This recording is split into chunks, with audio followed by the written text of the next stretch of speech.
You are looking live inside Lindsey Nelson Stadium on the campus of the University of Tennessee here in Knoxville for tonight's midweek matchup between the Southern Indiana Screaming Eagles out of the Ohio Valley Conference taking on the number 18 team in the country, the Tennessee Volunteers at 12-1. Blessed to be with you tonight for our crew tonight. Max Galpin and Jathan Arnwine, our directors. Color analyst is Kalen Arnold, and I am Zach Nelson. Should be a fun one tonight between Southern Indiana and Tennessee. The Vols coming off a midweek win a night ago, 15-5 over Big 12 foe Kansas State. And for Tennessee here tonight, they will send Xander Sechrest, the southpaw, to the bump tonight. And what are we going to see from Sechrest tonight, Kalen Arnold? Sechrest, fantastic lefty for the Volunteers. He throws really effective off speed as well as super effective breaking balls. His fastball is going to stay around 85 to 87. He's going to be successful not with the speed but with the spin and the movement. Xander Sechrest here in his senior season, the lefty from Buford, Georgia. Making appearance number 4 on the season. 2 starts already under his belt this season. Sunday starter, 2 innings of work against Baylor to open up the 24 season for Tennessee in the Shriners Children's College Showdown. Also a starter on Sunday against UAlbany, and then worked a third of an inning against Bowling Green. Sechrest on the bump again here tonight for Tennessee. And he will start off going up against Ren Toshioka, batting first for the Screaming Eagles. Toshioka, the leading batter for Southern Indiana. We weren't sure if we were going to see Toshioka in this game. He injured himself after the first 2 games of the season.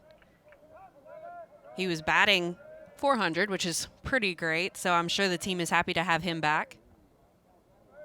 A cool .400 for Toshioka as he sees ball 1 there, 1-1 early.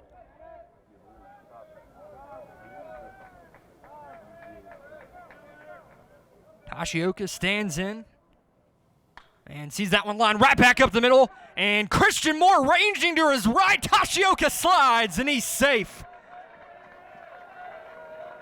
He got down the line quickly there. What a hustle play in AB number 1 for Toshioka. Absolutely incredible hustle from both Christian Moore and Toshioka. I mean, what an athletic play, going backwards and then turning and still making a really good throw to first base, but Toshioka dives into first. Christian Moore almost had the arm strength to get it there. Toshioka in that left-handed batter's box got down the line quickly, and then just what a statement to open up this one, sliding head first at first base. He's got some speed down there. Sechrest will check on him.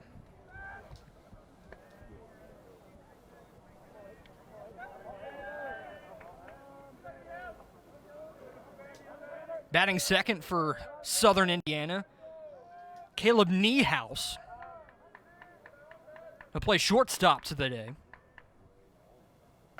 As the 1-0 is in and fouled back here at us, it'll be 1-1.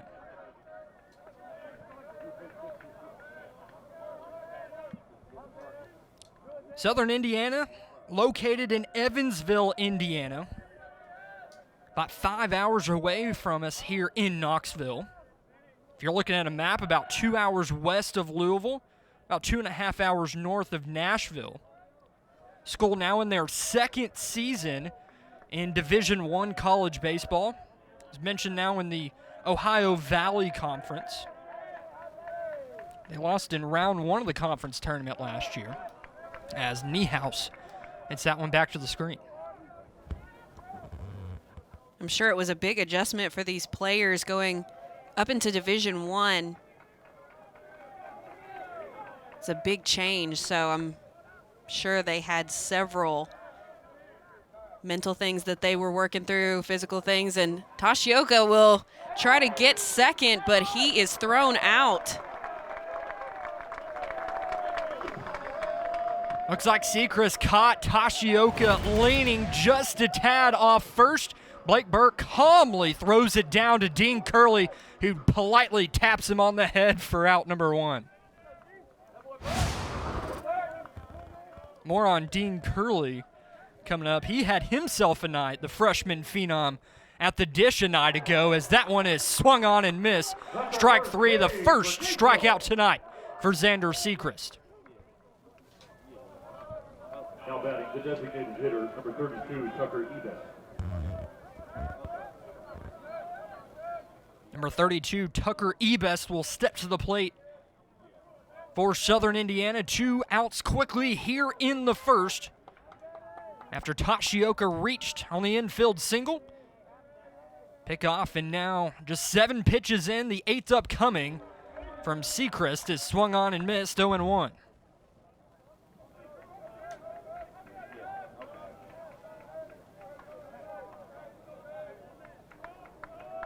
Ebest, a senior from Austin, Texas, sees this one in and sharply hit on the ground. Christian Moore is there. Throw down low. Blake Burke able to snag it off the ground for out number 3. Southern Indiana had something cooking here in the first, but Tennessee gets them in order. 1, 2, 3 in the first. We'll go to the bottom half of the frame. Nothing here in Knoxville. The plaza and down the left field line, there's a hot dog stand and beer kiosk. And fans, go ahead and grab your phone to scan the QR code on the board now so that you can guess the 7th-inning stretch time presented by Better Mattress. One lucky fan will go home with the big orange prize for guessing the correct time today. Better Mattress, good night just got better.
Back in Knoxville, Tennessee, here on a midweek Wednesday. We head to the bottom of the first. Tennessee coming to bat for the first time tonight. They will face the talented freshman right-handed pitcher Clayton Weisheit. Weisheit stands at 6'6" on the mound. The freshman righty from Ferdinand, Indiana here, making start number 6 on the season. And Kalen, you always know when you look out there on the mound and you see 6'6", it's got to be a little intimidating. That is a tall man out there. I'm sure the hitters coming up, I don't know actually if they really pay that much attention to it. I'm sure at this level they probably treat it just like any other really solid pitcher, but I mean that's really tall, 6'6". Weisheit here in his first season at Southern Indiana, has a no-hitter under his belt back in high school. And he pitches in strike number 1 to Christian Moore.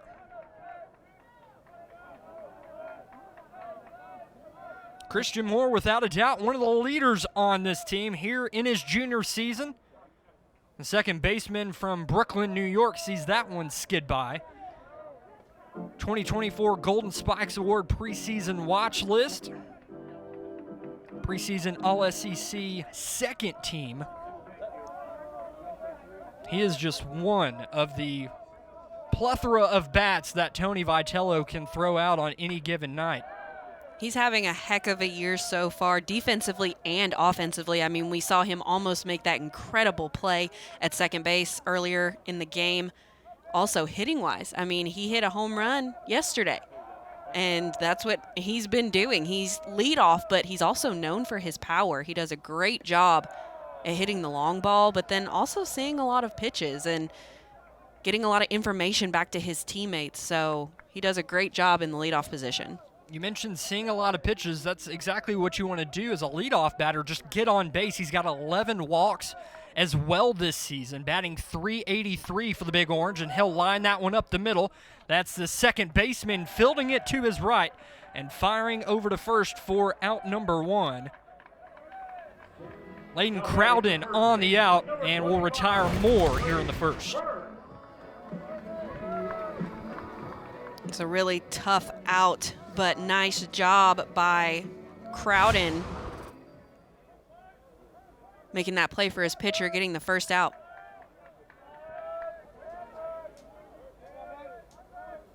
Now up for Tennessee, wearing that number 25, Blake Burke stands in from the left side. We'll see that one go outside at 1-0. Burke had 3 home runs over the weekend for the Big Orange against Bowling Green. And he's got his eyes set on a UT program record for home runs, needing just 6 to tie his predecessor, Luke Lipsius, who manned first base for quite a few years here at Tennessee. You want to talk about an intimidation factor. Him stepping into the box is an intimidation factor, 100%. He has so much power, but also he takes really good quality at bats. He doesn't swing at junk, very patient at the plate. I know Coach Vitello spoke to that, and he said he loves Blake Burke's most recent at-bats more than anything. He said he's kind of copying Kavaris Tears and going from one foul pole to the other, and that's extremely dangerous. And Burke will line that one back up the middle. It's a hot shot. Fielding it to his left is the shortstop. That's Niehaus on out number 2. And you mentioned Burke. I know when he stepped foot here on campus in Knoxville, he kind of had that Ken Griffey Jr. almost S-type of swing. Grounds out for out number 1 here in the inning, and now Billy Amick will step in for the Big Orange. Amick, the Clemson transfer, reigning SEC Player of the Week, had one of the best weekends you could really ask for from any player in a lineup this past weekend. 4 home runs, 8 runs scored last week for Tennessee. What Amick has been able to do so far for this Tennessee team is absolutely outstanding. Offensively, his bat just stays hot. He never gets cold. Defensively, he makes the plays that he's supposed to make, super solid there on the hot corner.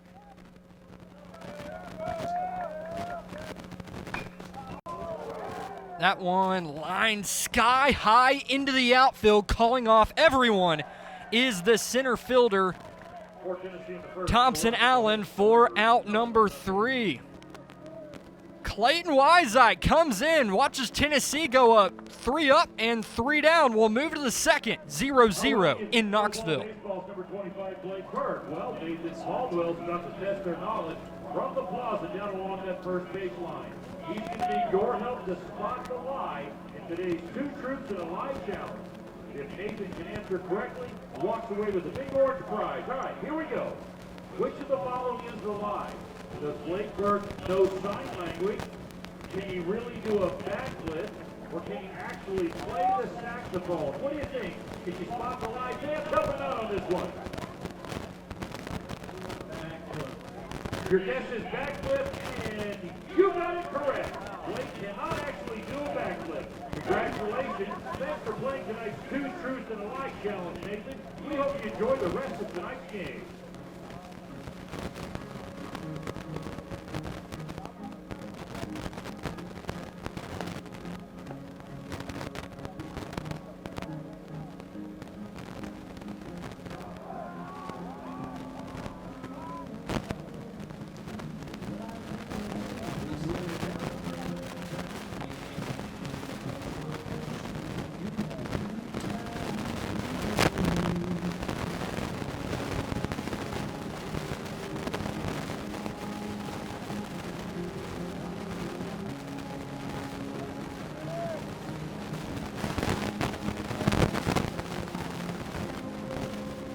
Welcome back to Knoxville, Tennessee. A wet evening for some baseball. It's rained all day here in Knoxville. Actually, rained overnight as well, but skies have cleared a little bit.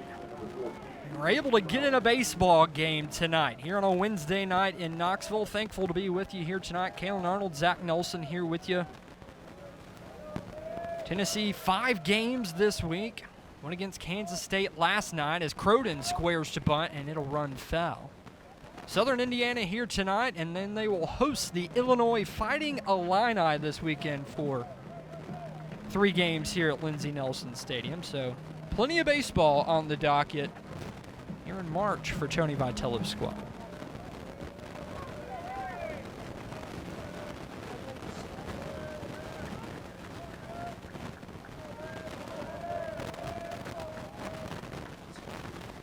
That one in from Sechrist will go outside, 1-1.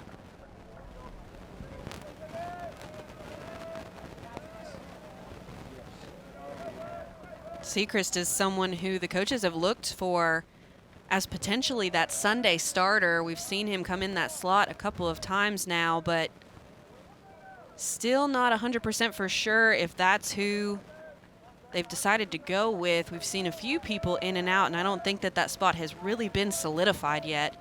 But I think that Xander Sechrist definitely has the potential to secure that spot.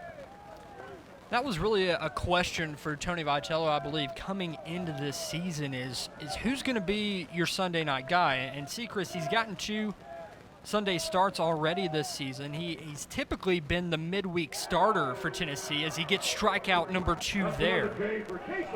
And he really is. He's one in the running for that Sunday spot, and you know he's really trying to prove himself in these midweek contests to get the nod on Sundays. Well, I think he just provides such a different look from some of the other pitchers like, A.J. Russell and Drew Beam, and recently we've seen A.J. Causey out there and Snead and those guys. He is so spinny, and he's able to throw that off speed so effectively. As that one popped up and caught by Christian Moore. But he's one of those pitchers that can pitch backwards, and what that means is that a pitcher is relying more on their off speed, more their changeups, curves, sliders when they're behind in the count, where you see most pitchers do the opposite. They rely on their fast stuff to get ahead in the counts or to come back when they're behind, but he's able to rely on those breaking balls and that changeup, and that's so different from what we see from the other pitchers on this staff. And I think you make a really good point, because once you get to SEC play, every SEC team's going to throw out their best guy on Friday. And for Tennessee, right now, it's A.J. Russell typically, or A.J. Causey, and then you get a Drew Beam who can throw gas on Saturdays. And then if you can kind of give those SEC teams a different look on a Sunday, whether you come in tied in the series at 1-1 or even trying to go for the sweep, it's huge to have a guy like even Xander Sechrist, as you mentioned, pitching backwards. Plethora of arms for Tennessee, though, in that bullpen and in that staff. I'm sure Frank Anderson is not really shying away from that problem at all. Definitely not. And Frank Anderson is such a talented pitching coach. He's able to develop his guys, and I think he knows exactly what he wants from this pitching staff. It's just going to be the guys executing the plan. 2-2 from Sechrist is lined back up the middle. Dying is that baseball, and it'll fall right in front of the center fielder, Kavaris Tears. Second base knock of the contest for Southern Indiana, and this time it's Tarek Thompson-Allen. He just kind of threw his hands out at that one, and it lands right in front of Tears. Nothing he could do about it for a base knock. Right, he really didn't even finish his swing. Like you said, just kind of threw his barrel out there and made contact.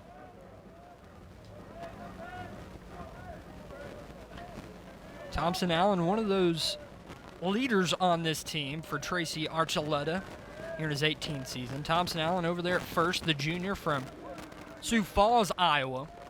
Also a speed threat down there at first base, as is the leadoff batter in Tashioka.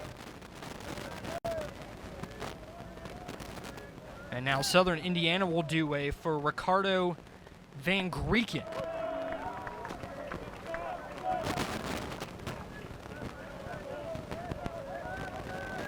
Sechrist working ahead here of Van Grinken. 0-2, looking to get out of the second unscathed. The 0-2, and he'll check on Thompson Allen.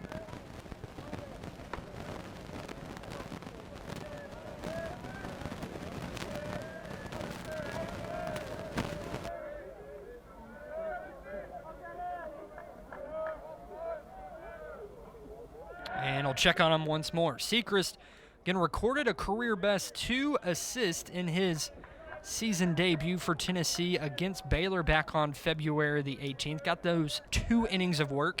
Likewise against Albany, struck out 3 batters in those 2 innings. And Thompson Allen's off and running here, and Peoples will hang on to that one. It's a stolen base for Thompson Allen, and Southern Indiana man in scoring position here in the second. Southern Indiana is being really aggressive on the base pass this game. We saw earlier them try to steal second, then doing it here with Thompson Allen. Base knock away from taking the lead, but strike 3 is called. Xander Sechrist strutting off the mound already with 3 strikeouts here tonight. We'll head to the bottom of the second right here on the SEC Network Plus. It's time for tonight's game of Guess the Little Leaguer presented by the YMCA. You think you know who that is? Use the QR code on the board now. One lucky fan with the correct answer will win a Big Orange prize pack.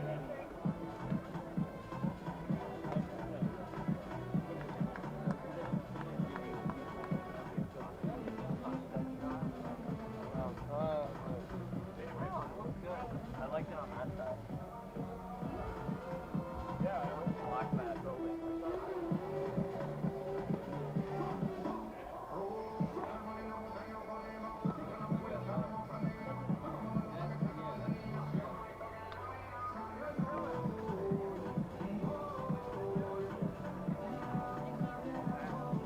Our balls are about to step up to the plate. It's time to get up and get loud. Everybody on your feet, show us some of your favorite dance moves.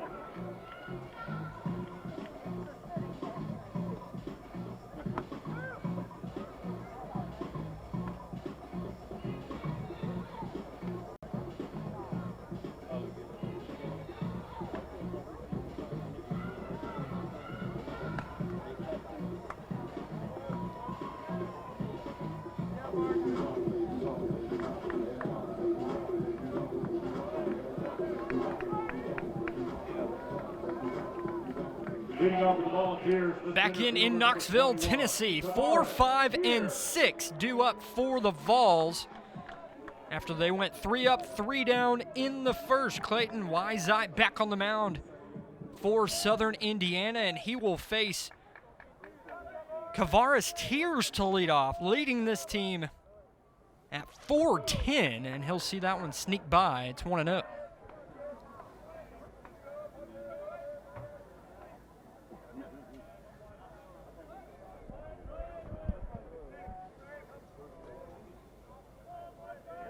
Tears here in his redshirt sophomore campaign from Lewisburg, Tennessee. Kind of got some spot starts last season for Tony Vitello, but is an everyday player this season, and we have seen Tears really take off here this season. He started in 12 games, played in those 12 games, 12 RBIs, and 4 long shots this season for Tears. Well, Zach, he's put in the work. He's put in the work in the offseason. He's been in the weight room. He's been in the cages. He's done everything that he could possibly do to round out his game. And Coach Vitello said that he's potentially the most well-rounded player that they have on this team now. It says a lot with the guys on this roster, as he'll line that one right side into the shift, but it'll get by and down for a base hit. Kavaris Tears with hit number 1 on the afternoon for Tennessee. And he does what a lot of the guys do on this team, just gets on base. That's what I love about Kavaris Tears. We've seen it multiple times already throughout this season. He does a great job of hitting with power, but he just gets on base. That's what he does best. He is consistently getting hits and getting on base for his team.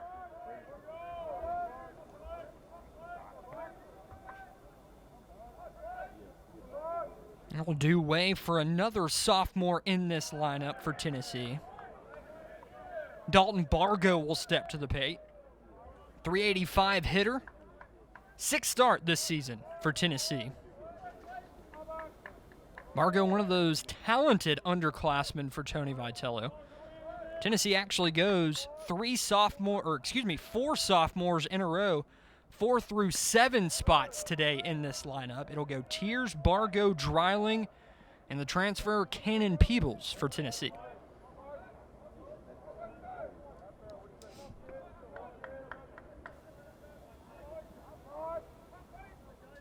Bargo, the sophomore from Omaha, Nebraska. Looking to get Tennessee back to Omaha once again this season.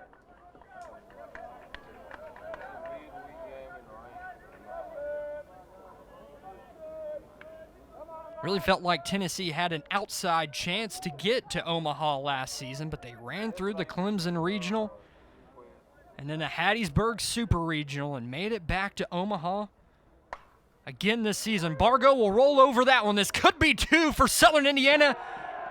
And it is. What a pick down at first by the first baseman, Thomas Emmerich. Southern Indiana has not come to play today. We have seen them aggressive at the plate, aggressive on the base path, and now super aggressive on defense. Timely plays from Southern Indiana. Bargo just rolled over that one. And then the pick over at first by Emmerich. Quickly 2 outs, and Clayton Weizot can kind of take a sigh of relief as he faces Dylan Dreiling, who did go deep a night ago against Kansas State, and that's kind of what you question into this one. Again, these guys are used to playing plenty of baseball, but they played 3 over the weekend. They got Monday off. They played last night as well. 15-5 win over Kansas State for the Vols a night ago. That was really one of the big wins for Tennessee so far this season. Their marquee win was on opening day against Texas Tech, but then a win against Baylor and as well as Kansas State, 3 Big 12 opponents. The lone loss was in Arlington for Tennessee in the Shriners College Showdown. Oklahoma, another Big 12 school, taking down Tennessee 5-1 in extras. As Dreiling will see that one in for a strike at 2-2. Coach Vitello didn't put his team in that tournament for no reason. He knew the quality of teams that they were going to be facing, and he wanted that early on in the season. He wanted his team to play against competitive teams like the ones that they saw in Arlington so that their weaknesses could be exposed and they could work on them quickly, make that quick turnaround, figure out who they want in the lineup, where they want to put these players. Just makes it easier going into postseason. Their guys have faced incredible teams already. Tony Vitello not afraid to schedule good competition early. They've been to Arlington a couple years now. They took a trip down to Houston, also playing in the Round Rock Classic. One of the first few seasons here on Rocky Top for Tony Vitello. So whatever you can put your team through, put them through the ringer early on. Because everyone knows once SEC play starts, it is top 25 or even top 10 team weekend after weekend. Dreiling sees that one just outside, and Tennessee will get their second base runner of the contest. Now batting the catcher, number 5, Cannon Peebles. And this is a dangerous spot for Southern Indiana. This Tennessee team is known for 2-out rallies so far this season. They are great with runners in scoring position.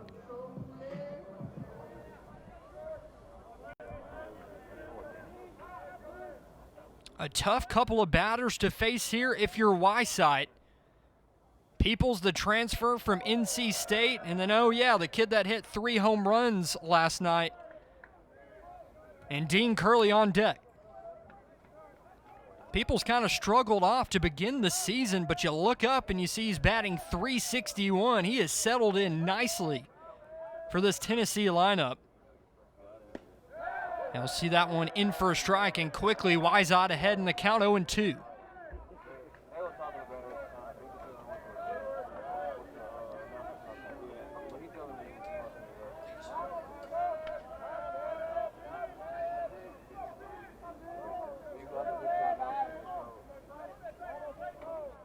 Weisheit's 0-2. Swung on and missed. Filthy off speed in the dirt. And he will walk off the mound and get a big strikeout of Cannon Peoples here in the second. We're still knotted up at 0 here at Lindsey Nelson Stadium on a Wednesday night. Fans, if you want to learn more about our baseballs, take a look at the video board.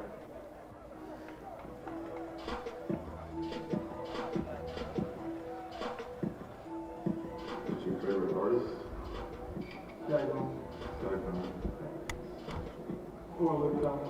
What's the best pop art there? Blueberry. Or strawberry. Strawberry's pretty good. Brown sugar? Okay, yeah, brown sugar is good. What motivates you the most? My mom. What's the last show or movie you watched on TV? Pirates of the Caribbean at Will Gun. Nickelodeon, Cartoon Network, or Disney? Cartoon Network. I'm a huge Disney guy. Who do you model your game after? So,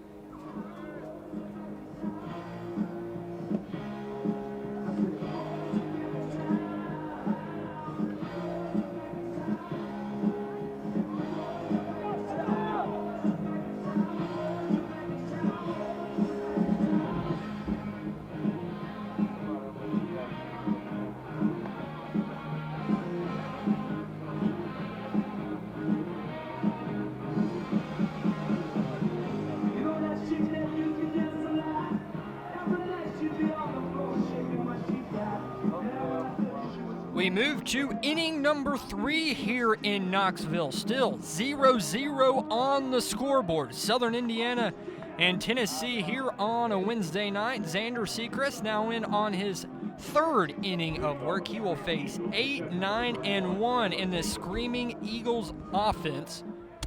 It'll be Capust, Boyd, and Tashioka here in inning number 3. The southpaw delivers down low and in for a strike, 0-1. Go ahead and set that Tennessee defense for you from left to right. Dylan Dreiling, Kavaris Tears, and Dalton Bargo patrolling the outfield tonight for Tennessee. Third to first, Billy Amick, Dean Curley, Christian Moore, and Blake Burke, the battery mate of Cannon Peoples. And Xander Sechrist on the bump here for getting his 3rd inning of work. You got to credit both of these pitchers here tonight. They're throwing strikes in efficient 27 pitches so far tonight for Xander. Extremely efficient we've seen so far from, like you said, both pitchers, Sechrist and Weisheit. They've done a really good job of getting ahead in the count. And Sechrist shutting it down with a strikeout on a nasty breaking ball. You see this one here working outside back in. That was filthy, as you mentioned there, Kalen. 4th strikeout of the night for Xander Sechrist. He's faced 8 batters. He sat 4 of them down via the K.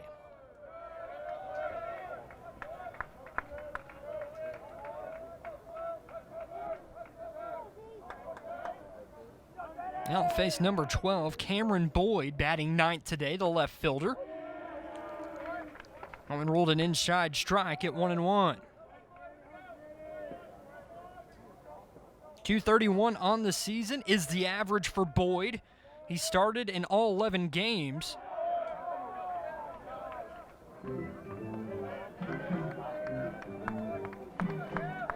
He's also got 3 stolen bases on the season. And that's something Southern Indiana will do. They've already got 1 stolen base on the night.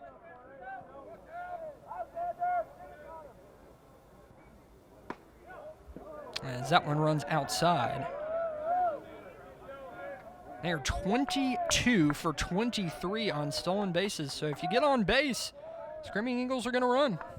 I love that part of the game. I think that effective base running can absolutely kill a defense by putting pressure on them. And Xander Sechrist killing this pitch here for strikeout number 5 today. That's going to be the problem for Southern Indiana. Can you get on base? Sechrist has been clutch early. 5 Ks for the lefty. This senior leaving no doubt a couple of soft hits up the middle. Not very high exit velocities off the bat for Southern Indiana so far, but you'll add those 2 singles in the scoring book as they're back to the top of their order. And Ren Tashioka. Flashy back to the first. Tashioka hit a soft grounder up the middle and dove down at first base to get the hitting started for Southern Indiana. And you know, here in his senior season, who's already seen an injury so far this year, he's going to lay it all out there here in the senior campaign.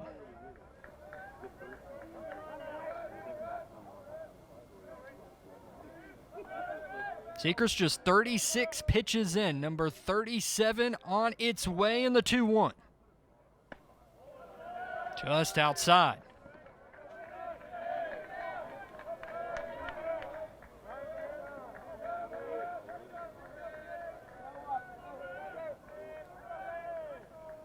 Tashioka, a .391 hitter, will bloop this one out of play, back behind the screen. And the count will run full.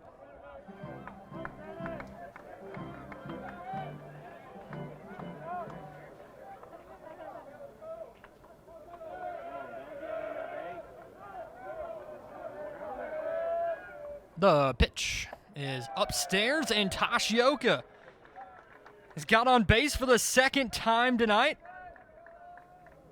He's 1 for 3 now on stolen bases on the season, but got to think 8 in blue will be on the run here. I completely agree, especially after seeing the aggressiveness earlier when he tried to steal second base. I'm sure he's going to be out there trying to mess with Sechrist. Caleb Niehaus sees that one in at 0-1. Same position we were in the first inning. Tashioka down at first, Niehaus at the plate. And Tashioka was caught leaning, and Blake Burke was able to fire it down to Curley for out number 1.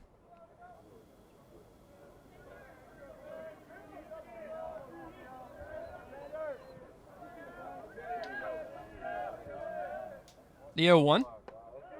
In there for a strike. A nice pitch there from Sechrist at 86, and it'll be 0-2. Niehaus, the sophomore from Newburgh, Indiana.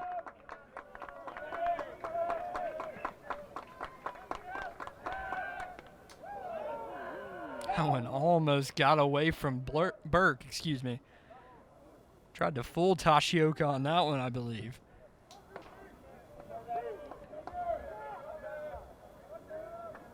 Niehaus named OVC All-Freshman team a season ago. Looking to string together an inning for Southern Indiana. Out hit Tennessee so far 2-1.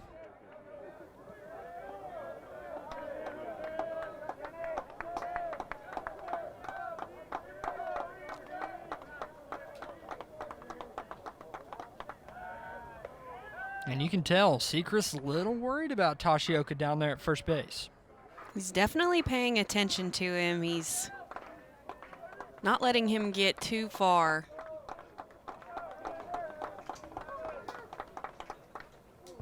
One, two is fouled back to the screen. I really like how Sechrist is competing here against Niehaus. He's, throwing a lot of pitches on that outside corner, trying to get him to swing at a pitcher's pitch, which is basically a chase pitch where you try to get the hitter to swing themselves out. Now 1-2 is line right side on the ground for a base hit. Tashioka will slam on the brakes. It's a 2-out single for Niehaus, and Southern Indiana's got something cooking here in the 3rd.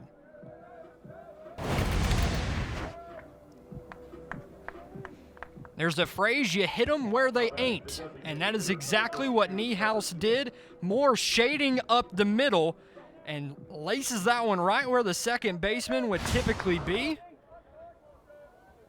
And now a big opportunity for the 3 spot in this lineup. Tucker Ebes, the senior from Austin, Texas, steps in. The DH, 5 RBIs, 1 home run, batting .333 here in a senior campaign. I completely agree with your previous statement. We're seeing a lot of fight out of this Southern Indiana team so far in this game. They're really not willing to go down.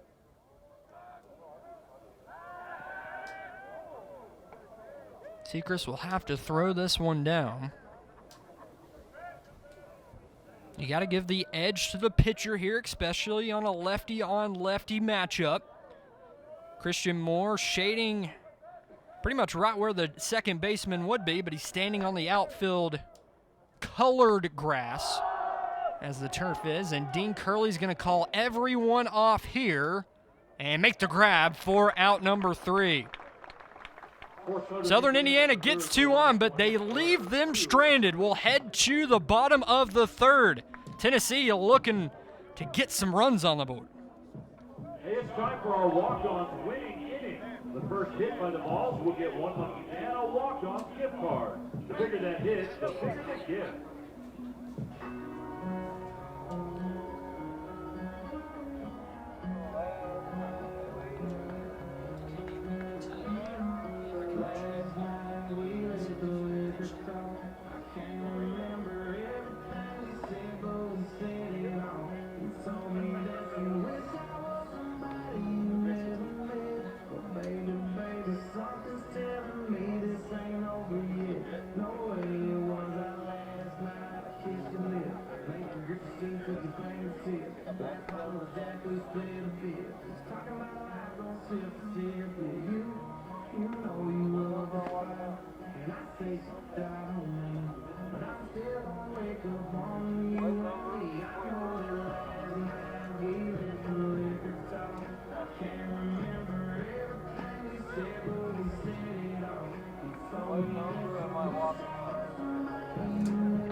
Back in Knoxville, Tennessee, we head to the bottom of the 3rd. 7, 8, and 9 due up for Tennessee.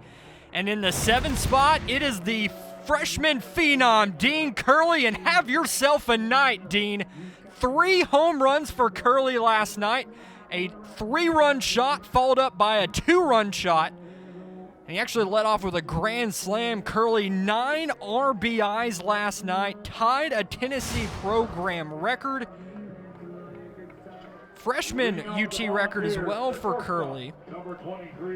And oh yeah, he was 10 feet short of hitting a cycle in home run form, which is just ridiculous to think about and say out loud.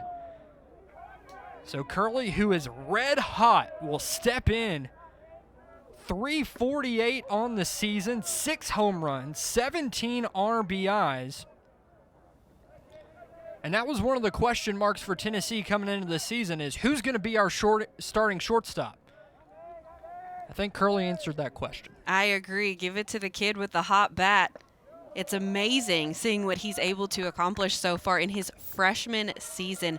Usually you don't see freshmen come out and be that successful. Usually freshmen are going to do freshman things and they're going to learn. And I'm sure he's still learning. Everything is still a learning experience for him. He's still being put in situations that are uncomfortable, but he's really rising to the occasion here. This is Curley's 9th game. He's had 9 starts. He's got over half of his RBIs last night. It's just crazy to think about. As Curley will see the 1-2, and I apologize to Dean. I believe we jinxed him there as he strikes out swinging here to begin his night.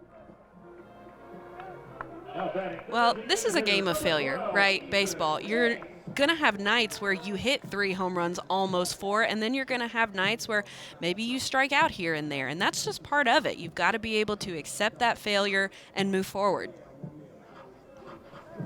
That's a great point. Baseball really is a game about failure. Get 1 out of 3 hits and you're in the majors. Exactly. You're considered really, really good if you're hitting 3 times out of 10, which is 300. And if you look at that, though, you're still failing 7 times. Oh, the game we love. Ethan Payne will step in for Tennessee, batting a cool .500. Payne with his 7th appearance this season, 2nd start, and he'll ground out to first here for out number 2. What has been a really bleak day here in Knoxville has turned into a beautiful evening here tonight. That beautiful sunset out in right field, a crisp 57 degrees. Just typical East Tennessee weather, in the 70s earlier on this week. Now we're sitting at 50, but it rained all day today.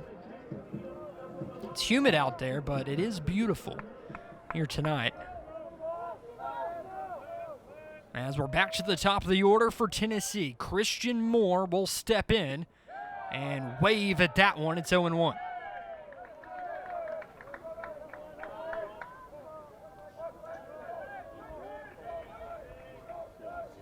I mentioned Sechrist with just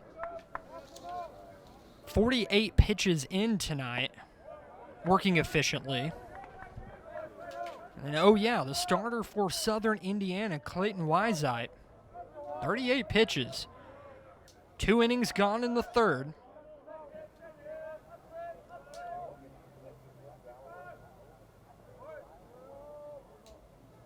And we'll come home with the 1-1. And that one will skip by the catcher. It's 2-1. You love to see those low pitch counts. It means that your pitcher is getting the job done. He's getting ahead. He's throwing strikes, getting strikeouts, or letting his defense work. It also means that you can throw them a little bit longer. They're not putting as much stress and work on that arm. And Christian Moore will line that one over the second baseman for a base hit. Christian Moore will watch that one bounce in, and it's a 2-out single for Christian Moore. And this is where Weisheit is going to have to adjust, because guess what? That's what these Tennessee hitters are doing. They've already been through the lineup one time.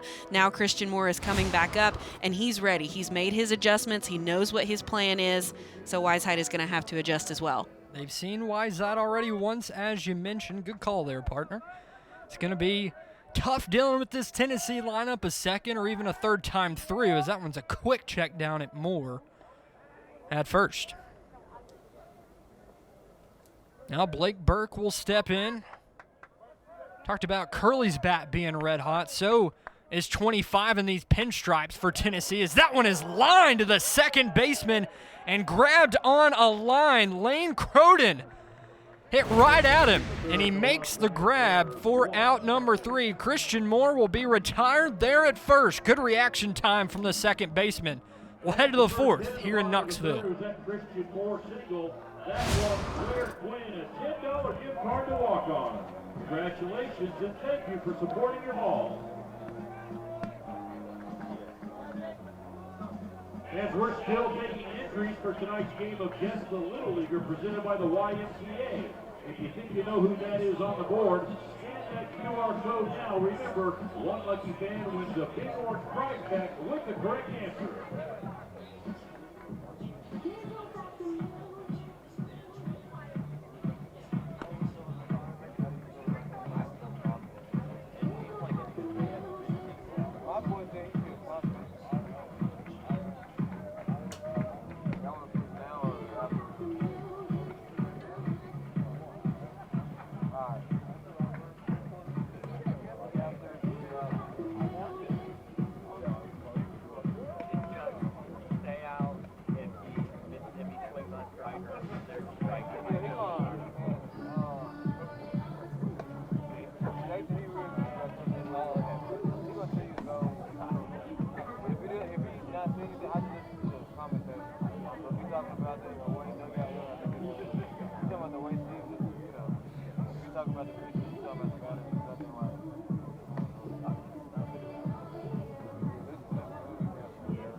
To the fourth we go. Southern Indiana and Tennessee here on a Wednesday night. 4, 5, and 6, the middle of the order. Due up for the Screaming Eagles, and a young man that's made a couple nice plays over there at second. Lane Croden will step in for Southern Indiana.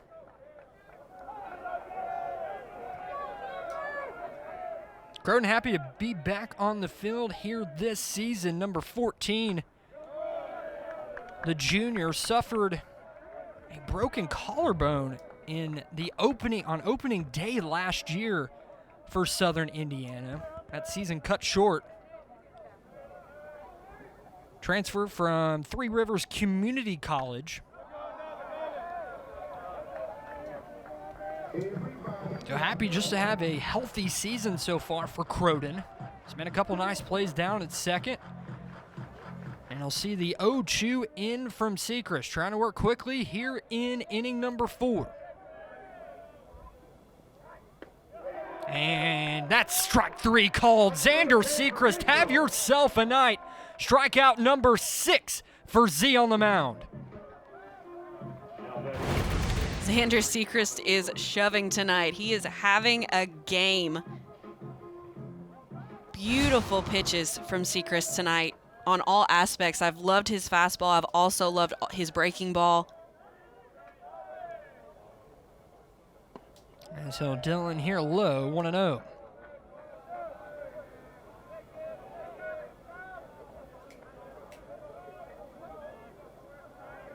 We've talked about a couple times tonight already who's going to be that Sunday starter once it comes to SEC play for Tennessee.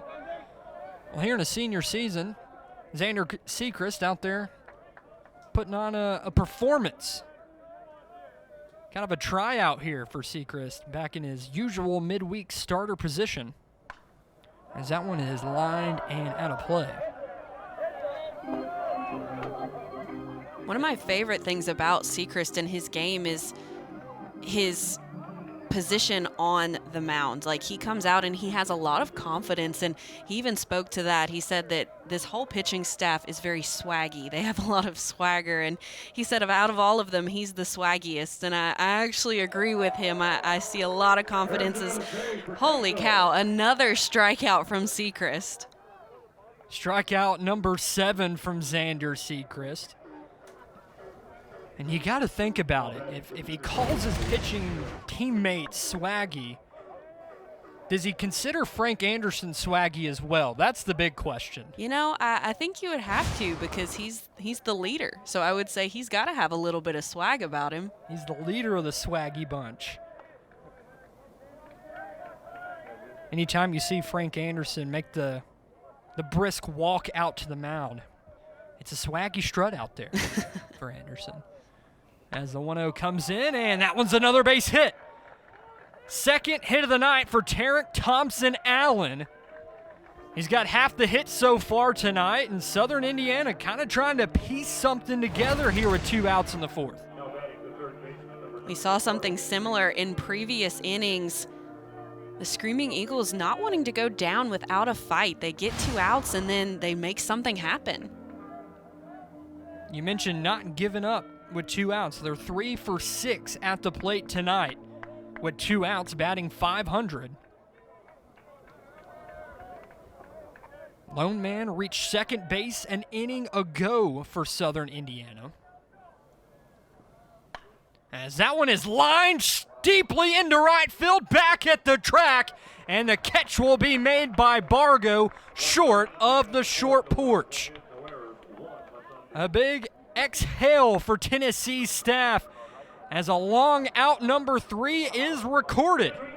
We're still tied up at 0 as we head to the bottom of the 4th inside Lindsey Nelson Stadium. Texas Roadhouse says it's T-shirt time.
back in on beautiful East Tennessee night.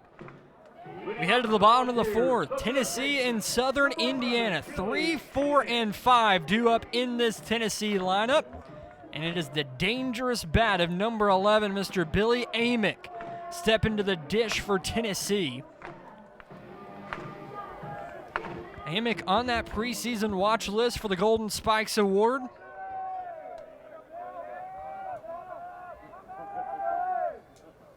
And he's going to line that one over to the third baseman. Nice grab made over at third. Fired over to first in time for the out. It's Ricardo Van Grieken on the assist. Amick now 0 for 2 tonight. Credit Wyside. He has came to pitch tonight on what is a kind of muggy night here tonight. Maybe the baseball's staying down a little more than what it typically would on a hotter night. And Wyside's keeping the ball on the ground, and Tennessee's just strung together 2 hits so far tonight as Kavares Tears waves at that one. 0-1. I love how Wyside is competing against this caliber of a lineup. 1 through 9 has potential to do big things, so he's really going at him. He's got a lot of confidence. He's not backing down. And with Amick, I wouldn't be surprised if he's able to adjust within his next at-bat. He's so consistent. But Wyside is doing a fantastic job of keeping these ball hitters off the base path. Rolled in a strike there at the numbers. 0-2. Wyside here in his 6th contest so far this season.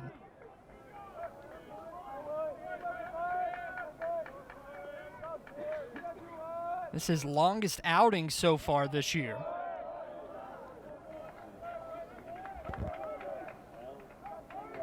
He's allowed now just 9 hits, 3 runs, all of them earned.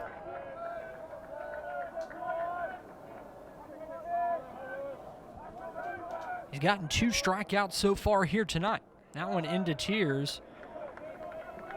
Back to the screen.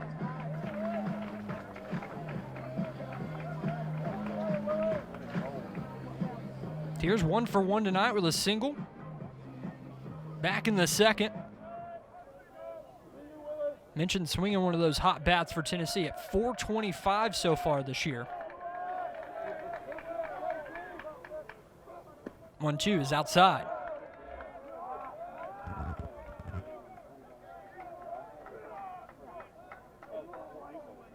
Tennessee rocking the home pinstripes tonight. Also got to mention, Tennessee has gotten quite the wardrobe with their jerseys that they have as Wyside gets strikeout number 3.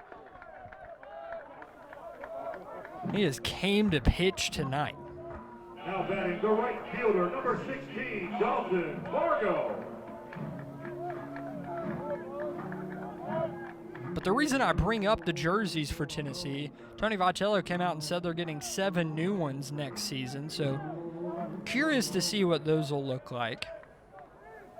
I'm a uniform guy myself, so I love Tennessee's looks that they have right now already. So we'll be curious to see what they come out with next season. I'm also a fan of the looks that they have so far. I think the pinstripes and the cream are my 2 favorites, but when a team is this successful, I mean, they deserve to look good. Look good, play good. They also will change up the venue next season. Already some new looks here at Lindsey Nelson Stadium. Down the first baseline, they added about 3 rows of seats. Down the third baseline just looks completely brand new here at the home digs for Tennessee. And then next season, the whole outside of the stadium will look completely redone. As that one is low to Bargo, 2-1. Tony Vitello here in his 7th season has really just turned what was not what a phenomenal Tennessee baseball program into a national powerhouse. 3 trips to the College World Series, a couple SEC championships under his belt, new uniforms, and completely renovated stadium.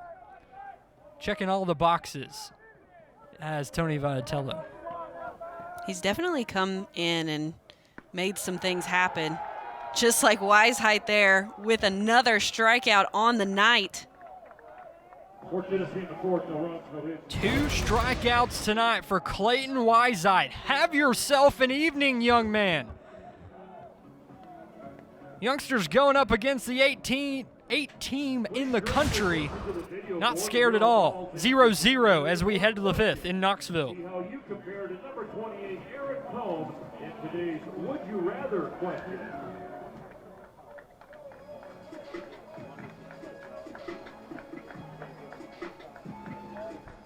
So we got, would you rather your parents see all your photos in a phone or read all your text messages? I'm gonna go with photos, because I think I can laugh a little bit. Would you rather change the past or see into the future? Definitely see into the future. I'm pretty happy with my past, so might as well see what I got. Would you rather always be wet or always be hungry? I'd go with always hungry. Would you rather chocolate SpongeBob or chocolate Patrick? I'd go with Patrick. That's the go.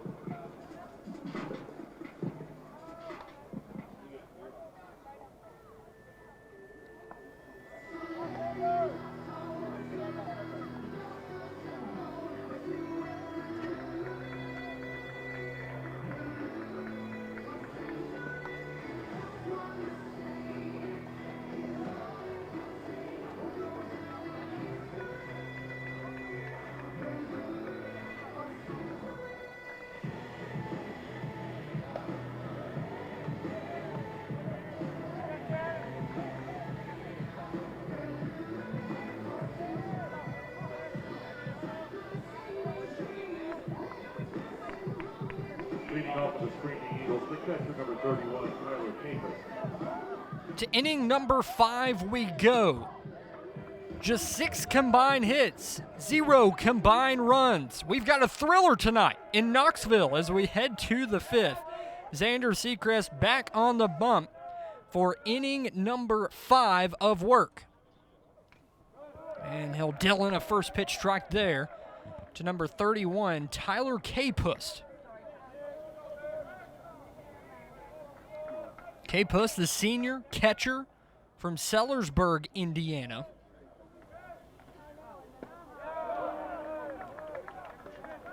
One of 17 players on this roster from the Hoosier State. Southern Indiana also bolsters some national flavor with some a Japanese player, Venezuelan product, and a couple youngsters from Puerto Rico. As Sechrest continues to deal. Strikeout number 8 on the night. Now batting, the left fielder number 12, Cameron Boyd. I mean, it's an easy decision for the coaches to leave him out there when he's pitching this well. No runs on the board yet with 8 strikeouts, and I mean, he's still coming in and he's so effective. Only 59 pitches so far in 5 innings. We've mentioned this word a lot tonight. Efficient. Both pitchers so far this evening. The only downfall to this for Sechrest is he can't wake up on Sunday and go, I know I'm the starter today. And he gets a nice start here tonight on a Wednesday for Tennessee.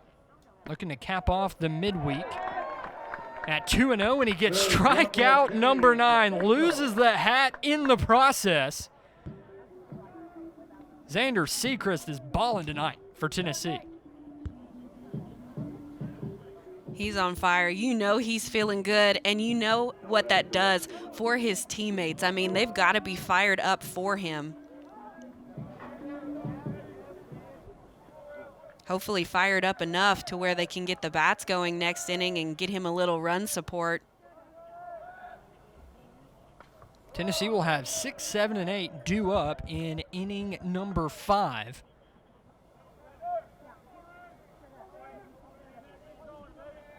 Sechrist so far tonight, 4 2/3, 9 strikeouts, 4 hits. They've all been sprinkled in these innings, 4 singles at that.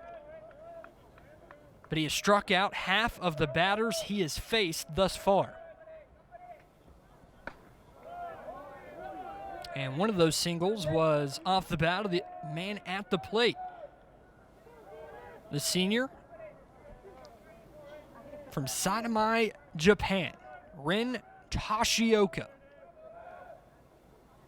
The 2-1 is in for a strike at 2-2.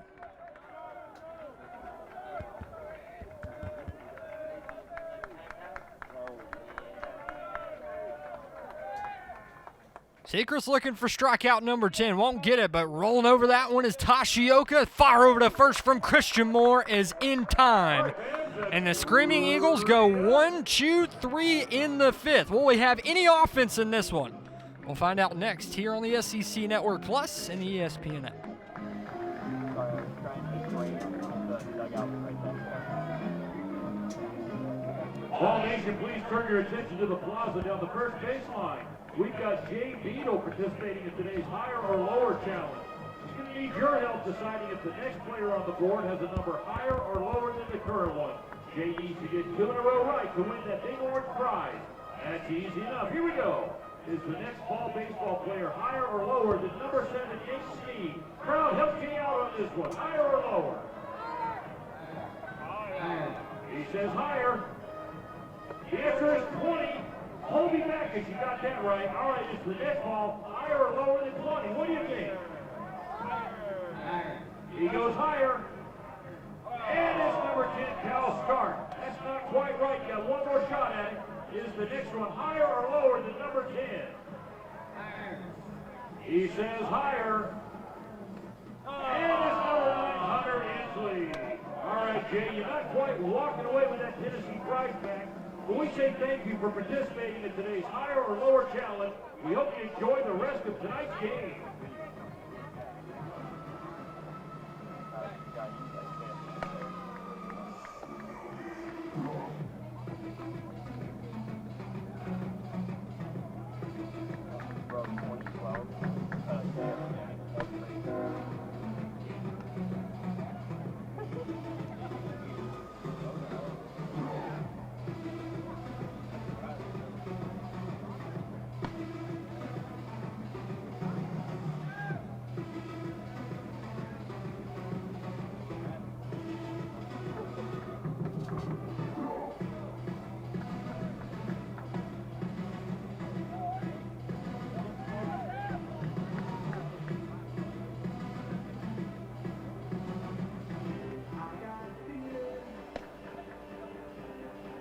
Your attention, please.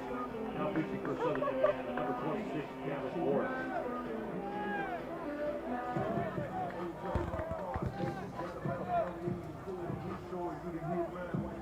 Leading off for the Volunteers. Welcome back into Knoxville, Tennessee. We head to the bottom of the 5th, and a new pitcher on the mound. For Southern Indiana is number 26, the junior. From Brazel, Indiana, Gavin Morris will take over for number 25, Clayton Weisheit. And what a night it was for Weisheit.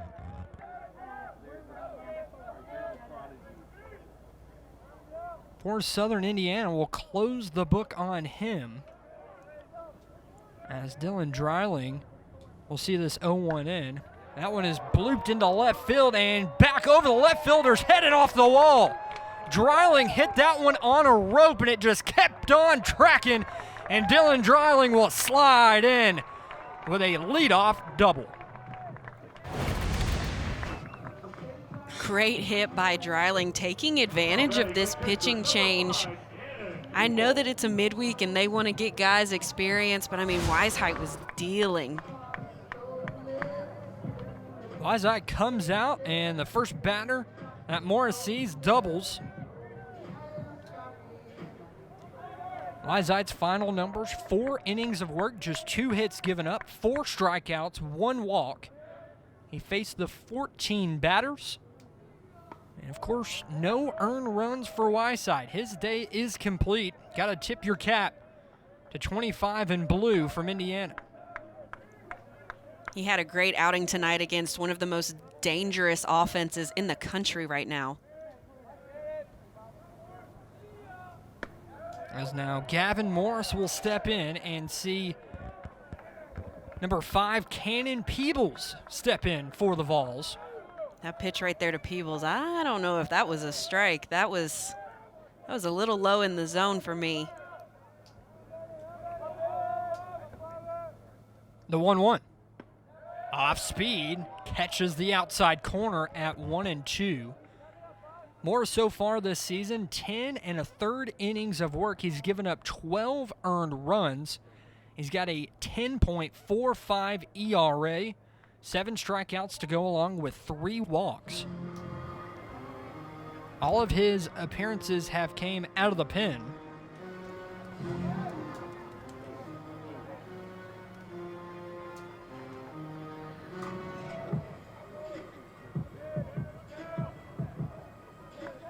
And Tennessee has their first base runner in scoring position tonight. Dylan Dreiling down at second. The NC State transfer, Cannon Peebles, at the plate. The 1-2 is swung on and missed. Strike 3.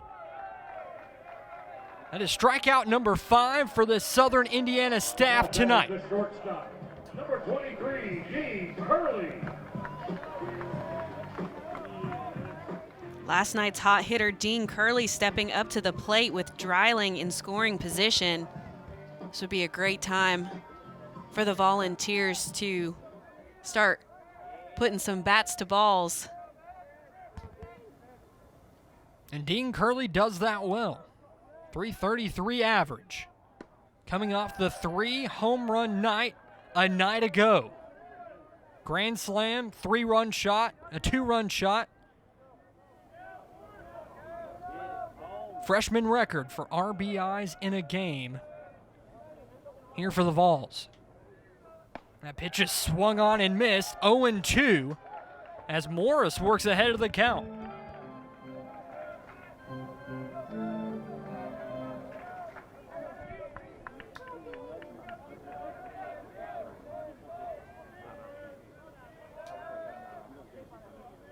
The 0-2. Swung on and check swing, and he is gone. 3 pitches, 3 strikes, and an out for Gavin Morris. 2 strikeouts quickly after the leadoff double from Dreiling.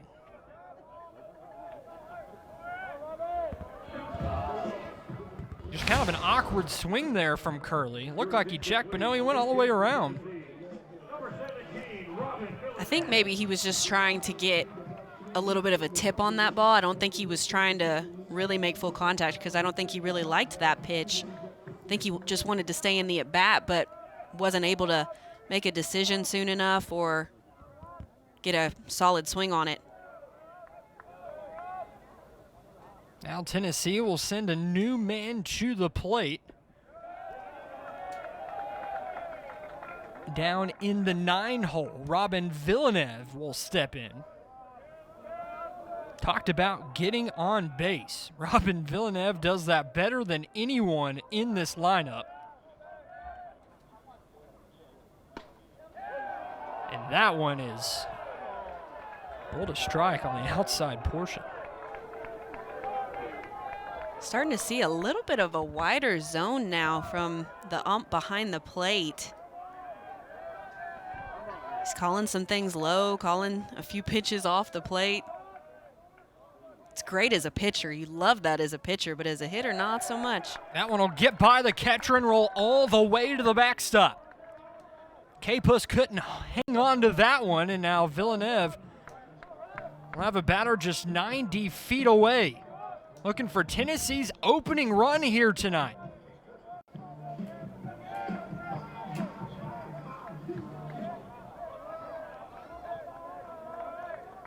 Villeneuve batting .440 on the season. He bats .562 with runners on base, and he swings at that one. Gavin Morris, have yourself an inning. He strands the runner down at third, and 3 strikeouts in the inning for Morris. We'll head to the 6th, 0-0. How well do you think you know our ball baseball team? Direct your attention to the video board to test your knowledge and see if you can guess which ball these facts belong to.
To the 6th we go. Southern Indiana and Tennessee here on a Wednesday night, and the number 8 team in the country, the Vols.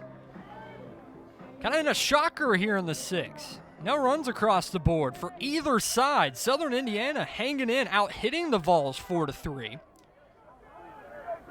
They have put themselves in a good spot here with 4 innings remaining. Very uncharacteristic for this Tennessee team for us not to see at least some sort of offensive production up to this point. They're so potent at the plate.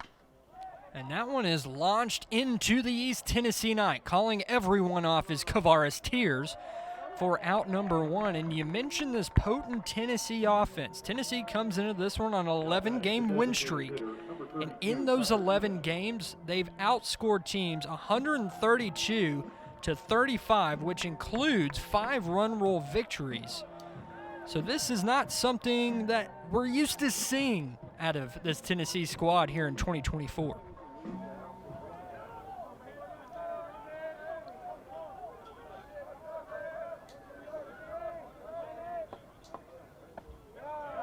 Sechrist will deliver in there for a strike. Xander's had himself a night, as we've mentioned, 9 strikeouts so far tonight. It's just his 21st batter faced and 70 pitches in from the southpaw. And that one's in there for a high strike at 0-2. The offense is extremely lucky right now that Sechrist is pitching so well, because this Southern Indiana team, like we've previously mentioned, has been really aggressive. They've been aggressive at the plate, and they've been aggressive on the base paths. But Sechrist, he is shutting them down right now. Sechrist will face number 32, Tucker Ebest, for his 3rd time tonight. This is the 3-hole spot in this order. That one is jacked out to center field, and it is off the batter's eye. Southern Indiana has came to play. The Screaming Eagles take their lead. It's 1-0. We knew it was bound to happen at some point. Southern Indiana fighting and fighting and fighting at the plate. Solo shot. Really, I mean, it's not something that you want to happen, but is it detrimental? Not really. This Tennessee team can definitely come back. Offensively, we've seen them produce and hit so many home runs so far this season. Sechrist just needs to flush whatever just happened and continue to focus 1 pitch at a time. Tucker Ebest recording home run number 2 on the season, the senior. You know that one feels good in your senior campaign. He had 12 a season ago for the Screaming Eagles. Now 14 in his career in Evansville, Indiana. Sechrist, and that one is fouled off at the plate.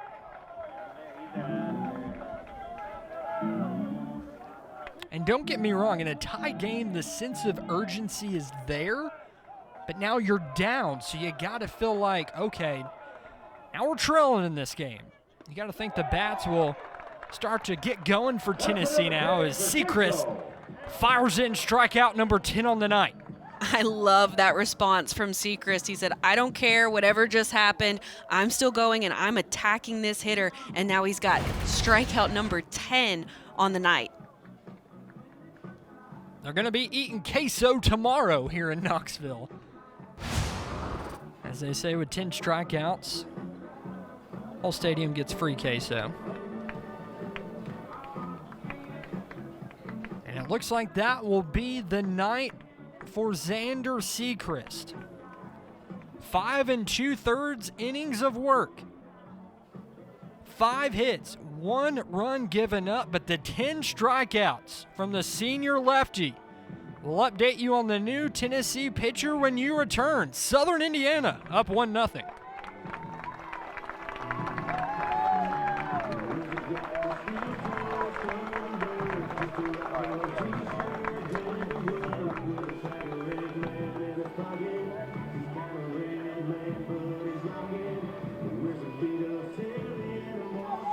And this call to the bullpen is presented by Stowers Caterpillar, East Tennessee's heavy equipment dealer for over 60 years. Your attention, please. Now pitching for Tennessee, number 34, Derek Schaefer.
We bring you back into Knoxville, Tennessee. A pitching change on the bump for the Big Orange as Xander Sechrist's night is done. And Sechrist will hand the ball over to the freshman, 6'2", from Cave Creek, Arizona, number 34, Derek Schaefer. Will get the ball for Tennessee. See Xander Sechrist there. His night is done. The 10 strikeouts for Sechrist in the 5 2/3 innings of work. Gave up just that solo home run to Tucker Ebest. And that is where we stand. 1-0 Southern Indiana as Schaefer comes in for Tennessee.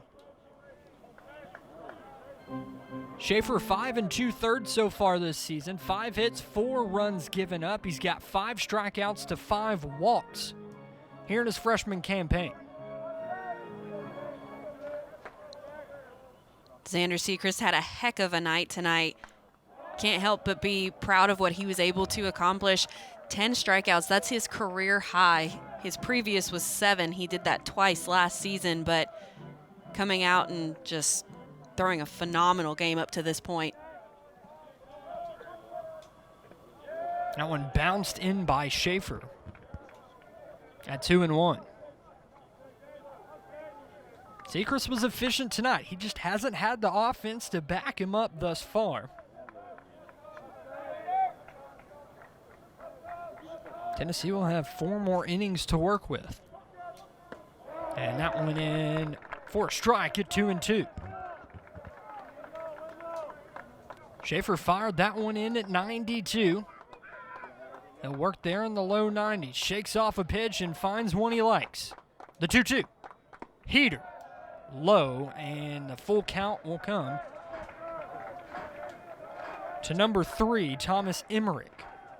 Schaefer giving a little bit of a different look here, coming from the right side with a little bit more velo. We saw Xander Sechrist previously sitting anywhere between 85 and 87 consistently, where Schaefer's going to stay around the low 90s. He also has a true curve and a really good changeup.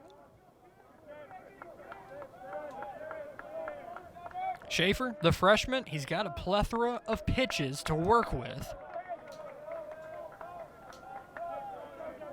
The righty at 6-2. Looking to get back in the dugout and get the bats rolling for Tennessee. And that'll be a 2-hopper to Curley. Fire over to first is in time for out number 3, but not before Southern Indiana gets a home run. The solo shot from Tucker Ebest. The Screaming Eagles take a 1-0 lead to the bottom of the 6th. Take your ticket to the Lowe's on Cumberland Avenue tonight or tomorrow and enjoy a free cup of yellow queso. And it looks like our YMCA guessed the Little League results are in. Tonight's correct answer was number 45, Matthew Dallas.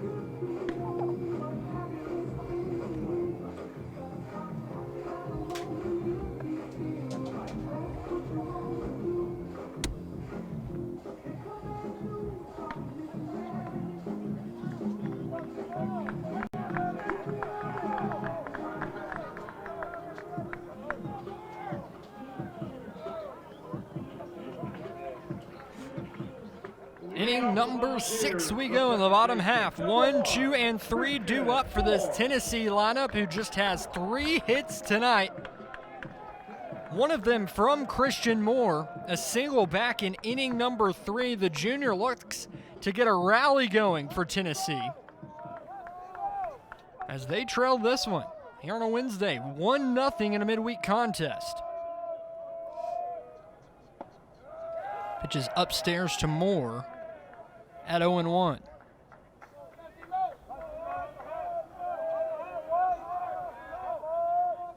Gavin Morris in on his 2nd inning of work. In relief of the freshman starter Clayton Wyside, who had himself a night, but then Morris followed up his 1st inning of work with 3 strikeouts, stranding Dylan Dreiling at 3rd. That one is swung on and missed by Moore at 1-2.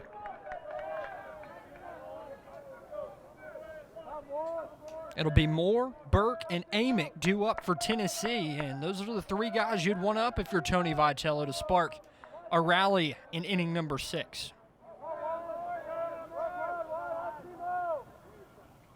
And Moore launches that to right field. Where will that one land? Goodbye! Christian Moore has tied this one up with 1 swing of the bat, and we're knotted up at 1 in Knoxville. Christian Moore answers the solo home run by Southern Indiana with a solo shot of his own. It's a ball game, ladies and gentlemen. Christian Moore with a little Oppo Taco action. Hits that one on a rope. That one might have landed in the Tennessee River off a hop.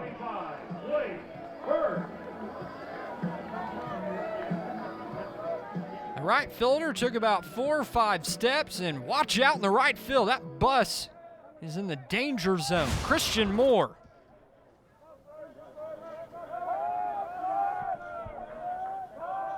Now another big bat for Tennessee. Blake Burke will step in.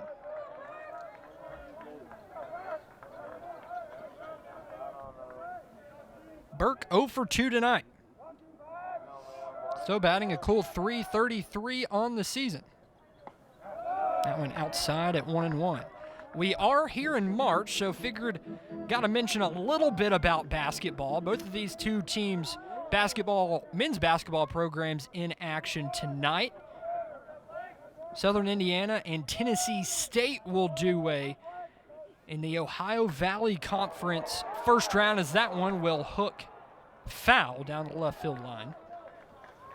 They're still waiting tip-off in first round action of the OVC tournament, and the Tennessee men's team looking for the outright SEC championship tonight on the road in Columbia, South Carolina.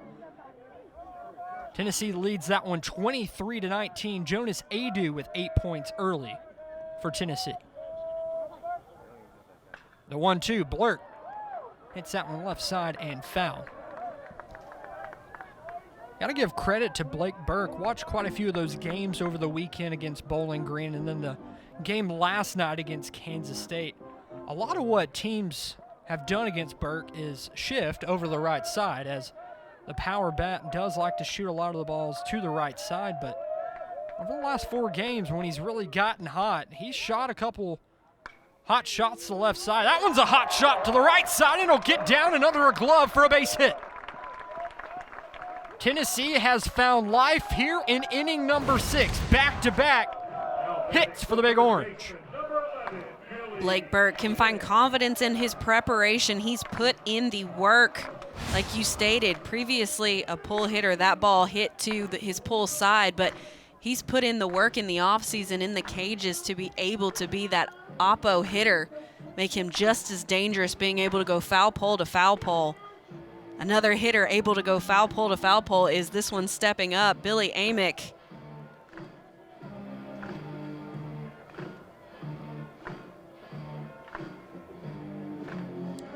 Billy Amick will step in.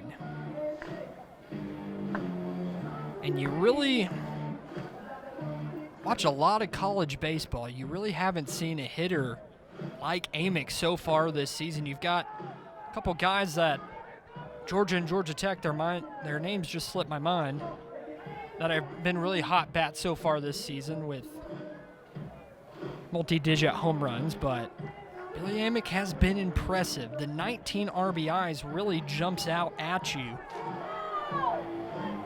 through 13 games. And it looks like I might have a defensive substitution here. No, that's Layton Croden. He was down at second.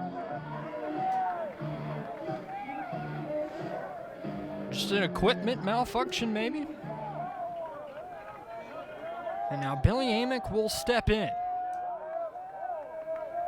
Amick at 365. They shade him to the left as the second baseman is lined up right up the middle at second base.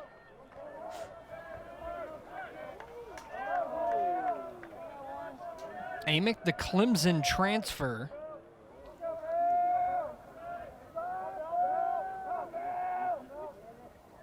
As the 0-1 in from Morris is swung on and missed. And you got to think back to when Billy Amick played at Clemson. They hosted Tennessee in the Clemson Regional. Those 2 games that Tennessee played against Clemson, or excuse me, just the one, as Charlotte made it to the regional final. That game, Clemson and Tennessee, was a fiery one at that. And Amick looked over there and goes, I kind of like those guys. As he strikes out there, Amick 0 for 3 on the night, uncharacteristic from 11 in white for Tennessee. Now batting the center fielder, number 21, Tavares here.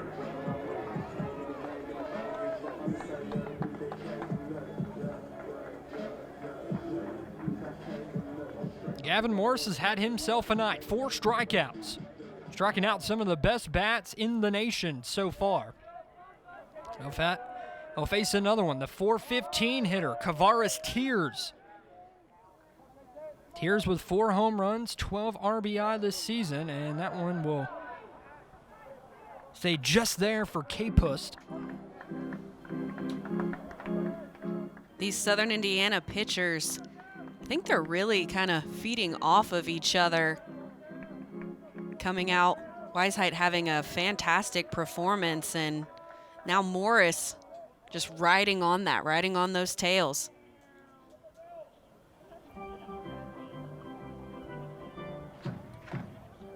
Southern Indiana coming into this contest 4-7 overall, again just in their second season in Division I college baseball. They started 0-4 to begin this season. All 4 of their wins so far have came at home, looking for their first win outside the friendly confines. Tears will roll over that one. Will that one shoot the gap? Yes, sir, it will. Rounding first, now to second is Blake Burke. He'll slide in, and Tennessee will have runners on the corners for Dalton Bargo.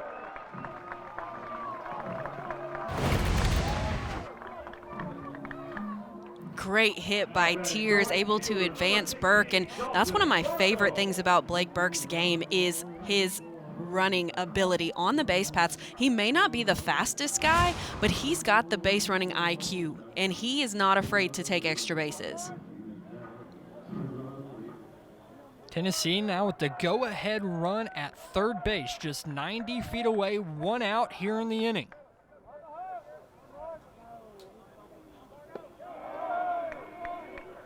That one in at 84 from Morris. Now Bargo just trying to do his job. Again, a base hit would be great, but get this one deep in the outfield, and Burke can score from third.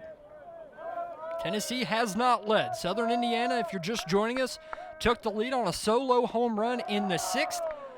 All of our offense has came here in the 6th. Christian Moore with a solo shot here in the inning, and this is where we stand, 1-1. In the bottom of the 6th. Burke at third, Tears at first, Bargo at the plate for Tennessee. The 2-0 is called, strike 2-1.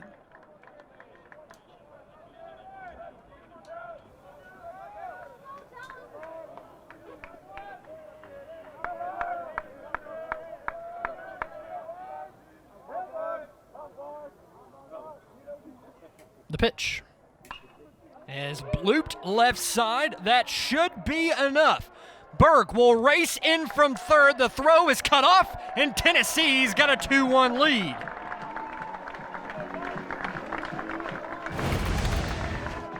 Situational hitting at its finest. What a quality plate appearance by Bargo with that sacrifice fly, able to score his teammate Burke. And Bargo does his job, gets that one flied out to Cameron Boyd there in left. Boyd couldn't get it there just deep enough. And Blake Burke scores from third, and it looks like we'll have a new pitcher trotting to the mound for Southern Indiana. Gavin Morris's day is done. 2 outs in the 6th. Tennessee on top of Southern Indiana, 2-1.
Trevor Giddens.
Already 2 outs here in the 6th, but the damage has been done for the Tennessee Volunteers. 2 runs here in the inning, looking to add to it.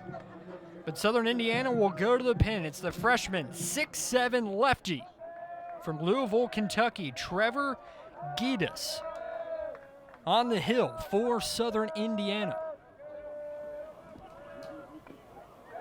And that one tipped at the plate, as number 8, Dylan Dreiling, will step in.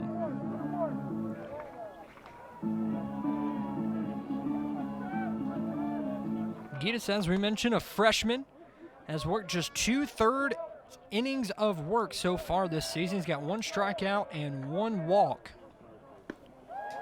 Dreiling will lay off that one. It's 1-1.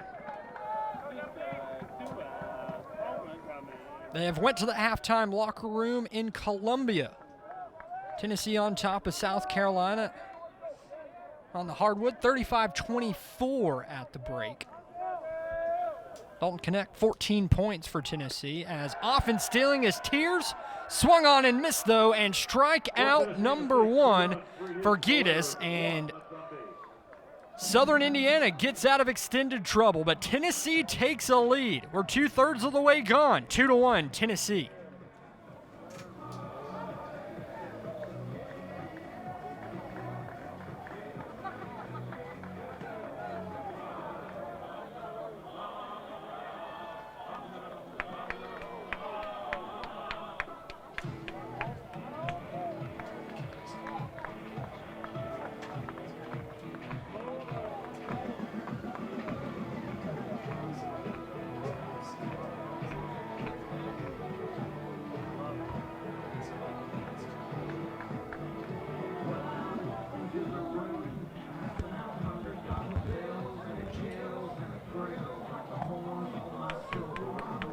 And this call to the bullpen is presented by Stowers Caterpillar, East Tennessee's heavy equipment dealer for over 60 years. Your attention, please. Now pitching for Tennessee, number 35, Kirby Hanna.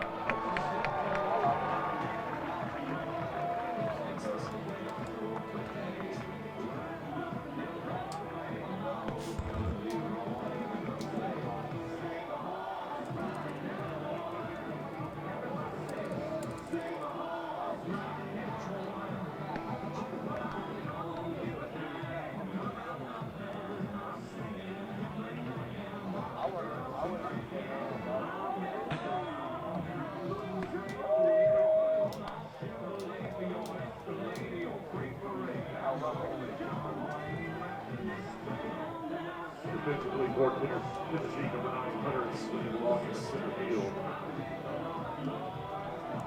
Morris here in the right field. You are looking live at the best mustache in college baseball. Number 35, Kirby Cannell, will toe the rubber for Tennessee here in the 7th. Cannell wears number 35, the grad student from just up the road in Johnson City, Tennessee. Here in his 4th game of action this season. Total just 3 innings of work, 1 earned run, 2 hits given up, 4 strikeouts for Kirby Cannell.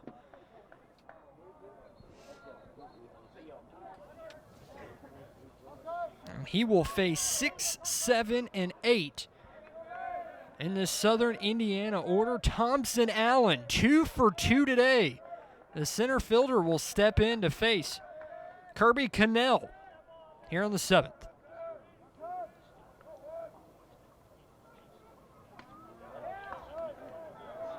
That one rolled low at 1-0. Kirby has come in this season in a lot of tight spots. That's actually normally where you see him coming in when they need someone to throw strikes, they need someone to make a statement. He definitely makes a statement. He's got all the personality in the world with the mustache and the unbuttoned jersey top. Can't tell if that's 2 or 3 buttons undone. But either way, Cannell strutting his stuff here in the 7th, quickly ahead of Thompson Allen at 1-2.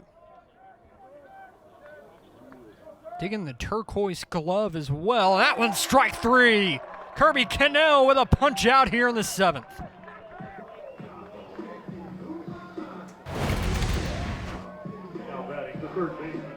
And that's what he does best. He comes out and he gets things done. He's extremely effective. Nice look there. 11 strikeouts today from Tennessee pitching. 20 strikeouts combined from these two stabs. And what has been a defensive contest, to say the least. And that's another thing Cannell does well, is he steps in and he throws strikes at you.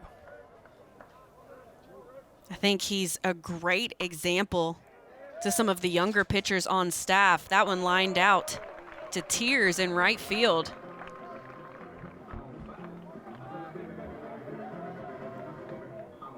But he comes in and he gets quick outs. Like you said, he's effective. He throws strikes. He gets the job done. He does what his coaches need him to do and what his team needs him to do.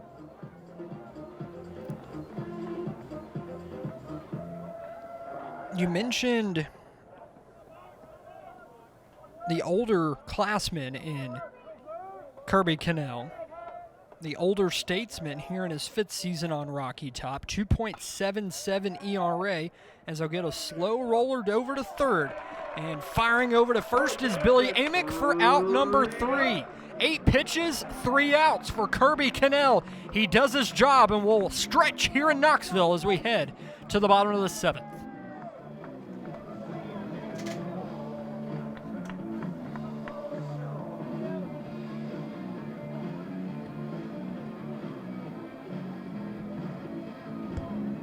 It's 7:29 and it's 7-inning stretch time on Rocky Top, presented by Better Mattress. Tonight's guest, the stretch winner, is Bill Robinson. Congratulations. Please report to the Great Clips Fan HQ table to claim your prize back. Okay, ball fans, get out of those seats. It's time to stretch your legs and vocal cords by joining us, singing "Take Me Out to the Ball Game." Better Mattress. Good night just got better.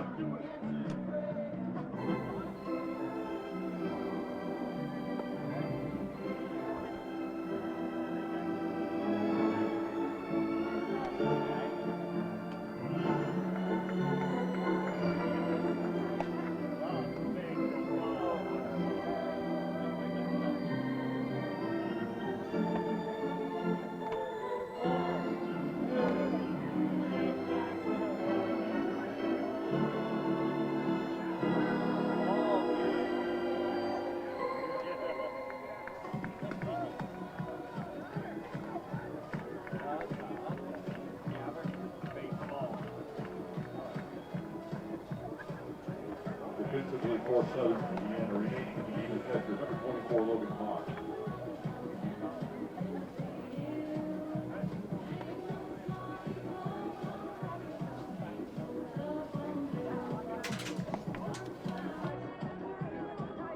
Now pitching for the Screaming Eagles, number 13, Tyler Hudson.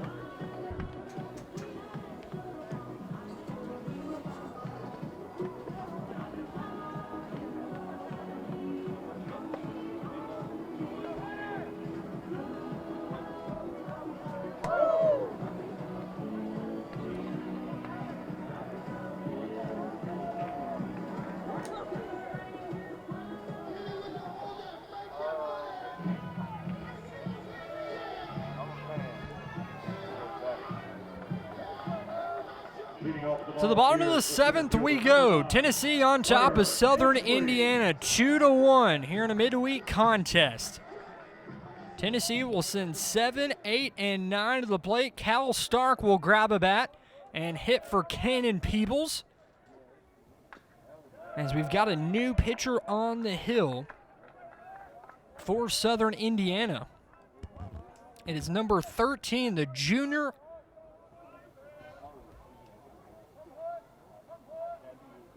right-handed pitcher, Tyler Hudson.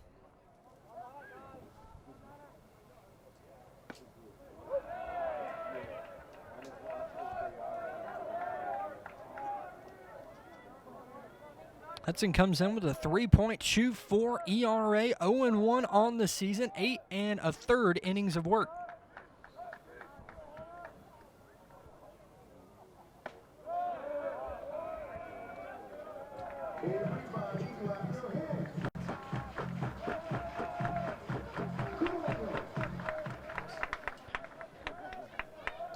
The 1-2 count upcoming from Hudson. Is grounded foul down the left side.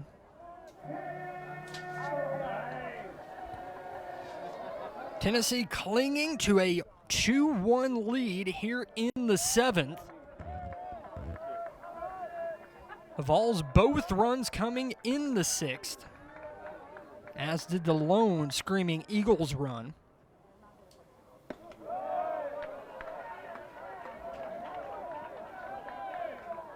Nice look by Hunter Ensley, going 2-2 in the count.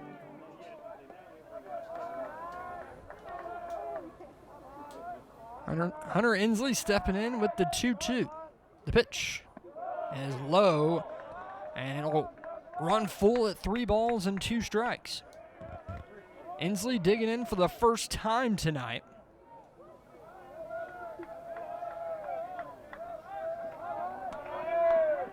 Coach Vitello was really excited about Ensley's performance last night. And that one will go off the pitcher, but a nice glove grab made there by number 13, Tyler Hudson, for the first out in the 7th. Now batting the shortstop, number 23, Dean Hurley. Ensley hit on a rope back up the middle, but Hudson jabs out that left hand and keeps the ball in front of him for out number 1.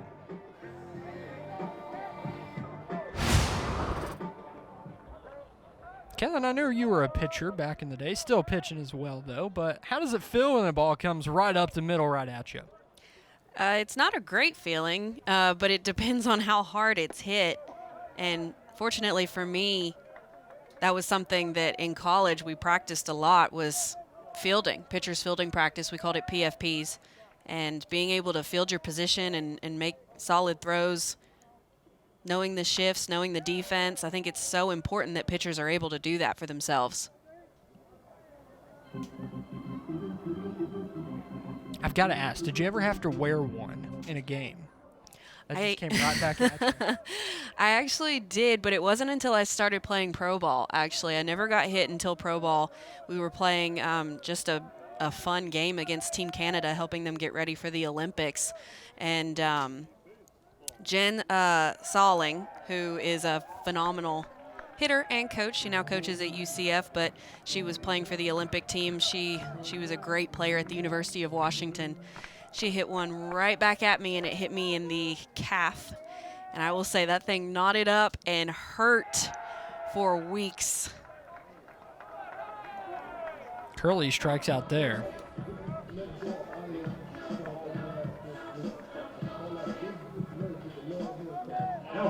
Yeah, I played some softball in my day. None against Team Canada or anything. Just some, church league softball or whatnot. It's close to the same thing. They take it about the same seriousness. I'm sure. As Robin Villeneuve steps in with 2 outs in the inning.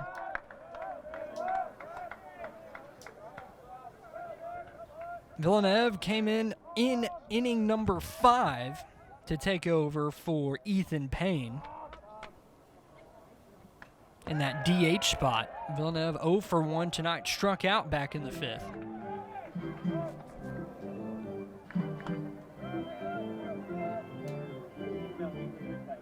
Villeneuve is a player that Coach Vitello feels brings some toughness to the team. He works really hard. He goes really hard in practice and in the weight room.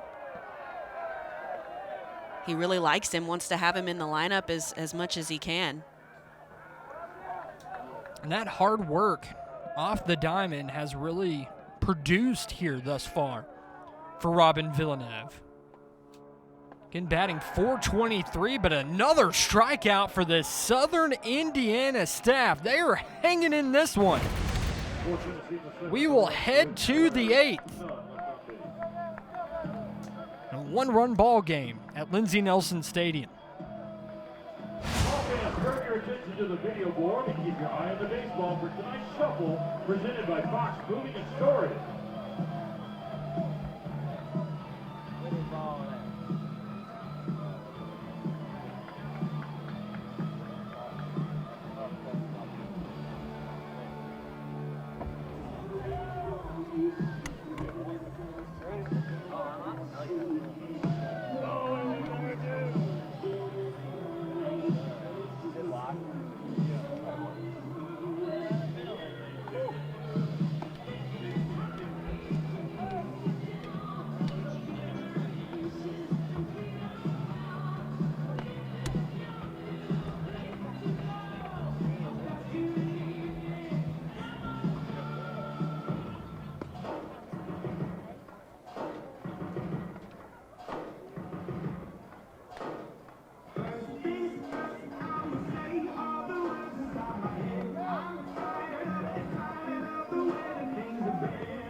Leading off for the Screaming Eagles, the left fielder for the 12, Cameron Boyd.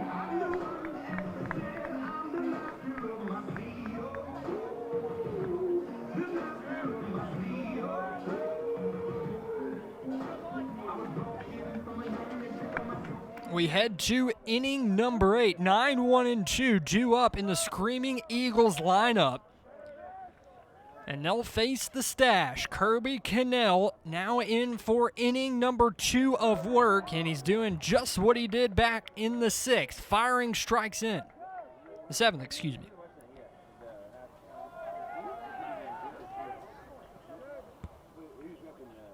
Cannell's 0-1, that one hit to the right side. Blake Burke will field it and tap on first for out number 1.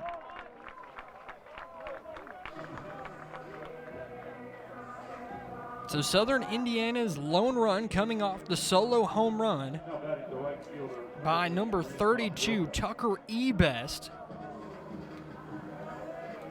So now they've got 5 outs to work with, and you really got to think right here in the 8th inning is where the Screaming Eagles need to do their damage. Back to the top of the lineup, and their best hitter in Ren Tashioka. Tashioka has reached base twice so far tonight, a single in the 1st, walk in the 3rd, and grounded out in inning number 5.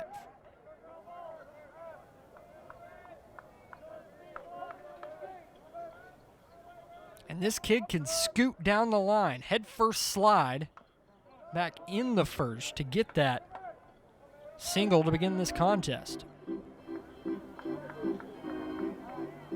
Kirby just needs to continue with his plan. He's done so well up until this point, throwing strikes, attacking hitters. That one fired in at 88 from Cannell.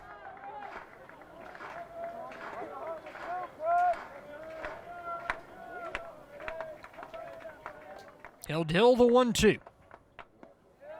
Low and away at 2-2.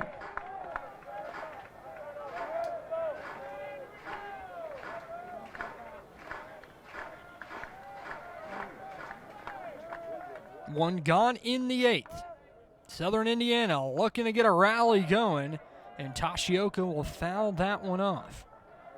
Tashioka trying to stay alive here. Wasn't a great pitch to swing at, but he knew it was close, so he had to get at least some part of the bat on it.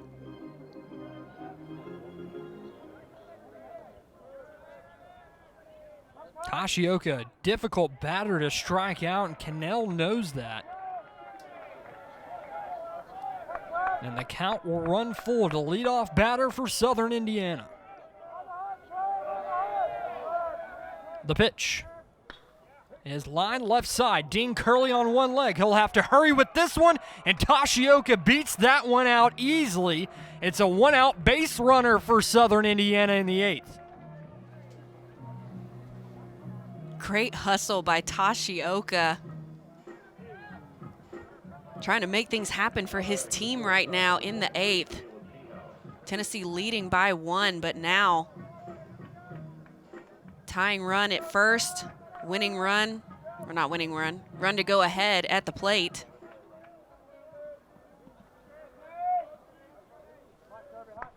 And it's Caleb Niehaus who steps to the dish. Lefty on righty matchup here for 23 for the Screaming Eagles. The pitch. Upstairs, 1-0. Niehaus 1 for 3 tonight. He singled back in the 3rd. A .327 hitter. One of 4 Southern Indiana batters hitting over 300. And Cannell will check on Tashioka. Tashioka was thrown out back in the 1st, trying to steal. Good pickoff move from Seacrest.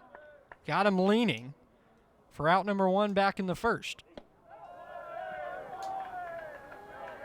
And this is really kind of a tough situation if you're head coach Tracy Archuleta in his 18th season in Southern Indiana.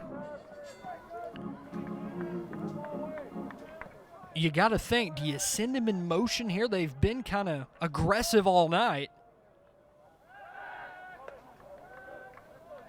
But you've got the young man that hit the homer, the solo blast. Tucker Ebest looming on deck.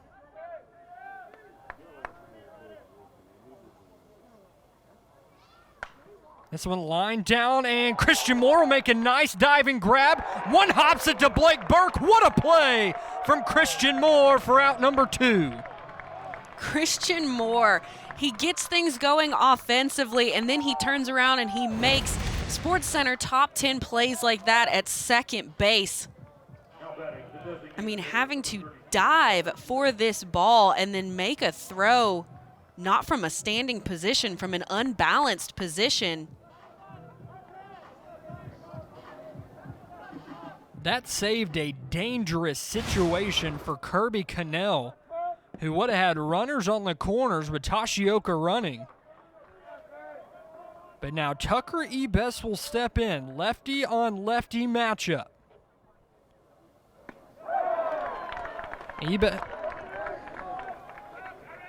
Ebest could tie or take the lead with one swing of the bat here.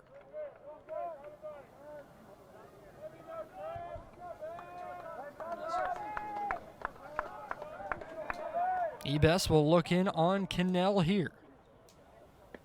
That one low and away. You see what he did back in inning number 6 off Xander Seacrest. The lone mark on Seacrest's night. A deep fly off the batter's eye to give Southern Indiana the lead. He's looking to do so once again. And that one kind of a cross-up between catcher and pitcher, as Cal Stark now behind the plate for Tennessee.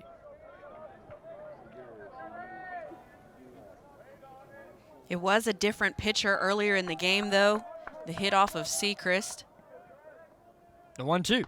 Swung on and missed. Excuse me, now 2-2 from Kirby Cannell. Big strike there. Now 1 strike away from getting out of trouble here in the 8th. The pitch. Swung on and missed. Strike 3. Kirby Cannell, the stash, jumps off the mound and keeps that lead intact for the Big Orange. Kirby Cannell, an absolutely filthy breaking pitch down and away, gets the swing and miss, and he hops off the field ready for his team to put some more runs on the board. Tennessee leads 2-1 in the bottom of the 8th. First pitch for Friday's game is scheduled for 6 p.m. Make sure you follow Ball Baseball on social media to stay up to date with all upcoming game information. And fans, when you leave Lindsey Nelson Stadium tonight, make sure to tell us about your experience on Rocky Top. We want to hear from you. Just scan the QR code on the exit signs and fill out the survey. We look forward to hearing from you.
Back into Knoxville, Tennessee, and the man that knotted this game up back in inning number 6 will stroll to the plate. Christian Moore with an oppo shot to right field.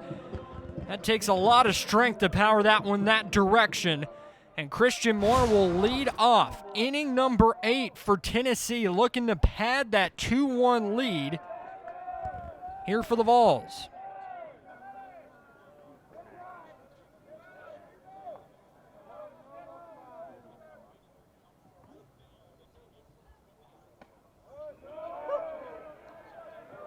That one away to Moore.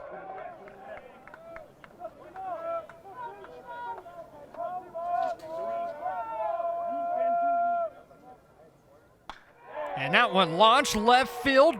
Drifting in is the center fielder on the grab. It's Thompson Allen for out number 1. And you gotta feel kind of sad for the local grocery chain or gas station, if you will, Weigel's. Weigel's has an NIL deal with Christian Moore, and every time Christian Moore hits a home run, you get a free Coca-Cola product at Weigel's the next day. And Christian Moore now has, count them up, 4 home runs on the season. He hit another one here tonight. I think that's a great marketing strategy, honestly, because Christian Moore has hit so many home runs up to this point. A lot of people are going to Weigel's. Weigel's is a local East Tennessee delicacy of a gas station for sure. As Blake Burke not happy with that pitch. It's 0-2.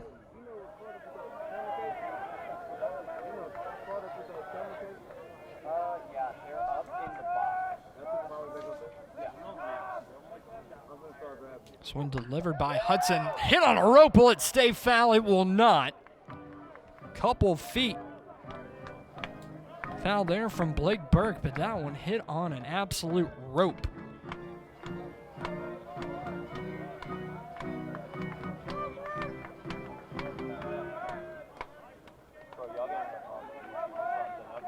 Tennessee looking to add some insurance runs in the 8th. The 0-2. So Burke is outside.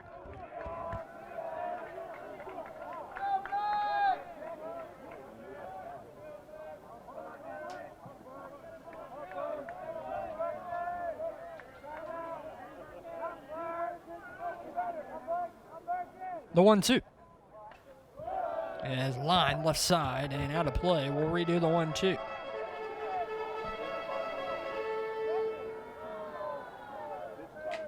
Couple of updates for you as well on the hardwood again. Tennessee on top of South Carolina in men's hoops, 40-28. Again, a win in that will send Tennessee to the number 1 seed in the SEC tournament and the outright SEC championship. And Southern Indiana and Tennessee State doing battle in the OVC first round, knotted up at 23 apiece in the Ohio Valley Conference first round.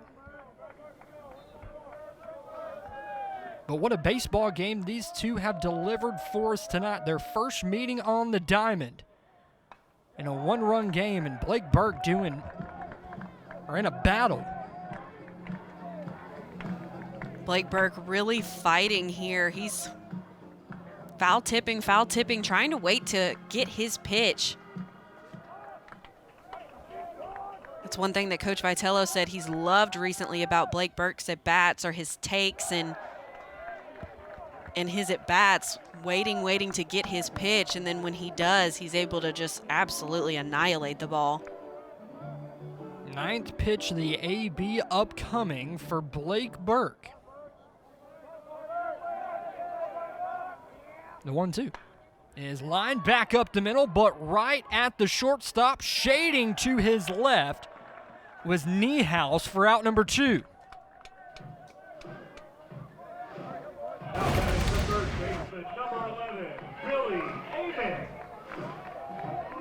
Blake Burke, he goes down and gets that ball. I mean, the hits that he and Christian Moore both had this inning were solid hits. They just happened to be right to somebody. You got to give credit to the pitcher there, Tyler Hudson. He did not make a business decision there. He stuck out that right hand and tried to grab that one. Probably would not want to do that on a Blake Burke liner up the middle, but yeah, definitely not smart, especially, you know, when that hand is worth probably a scholarship in dollars. Hudson will deal here to Billy Amick, who is having a pedestrian night.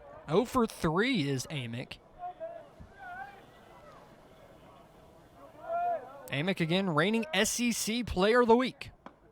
We'll see that one roll a strike at 1-2.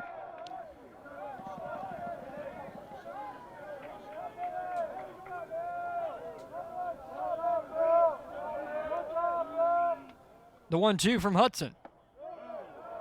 Just outside. Amick flew out to the center fielder in the first, grounded out 5-3 on the putout in the fourth, and struck out in inning number 6.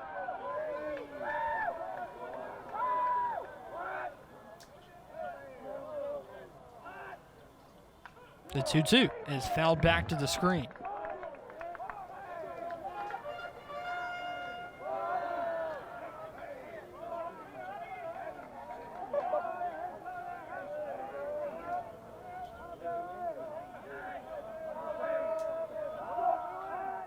Hudson's 2-2. Swung on and missed, strike 3, and Southern Indiana slams the door shut in the 8th.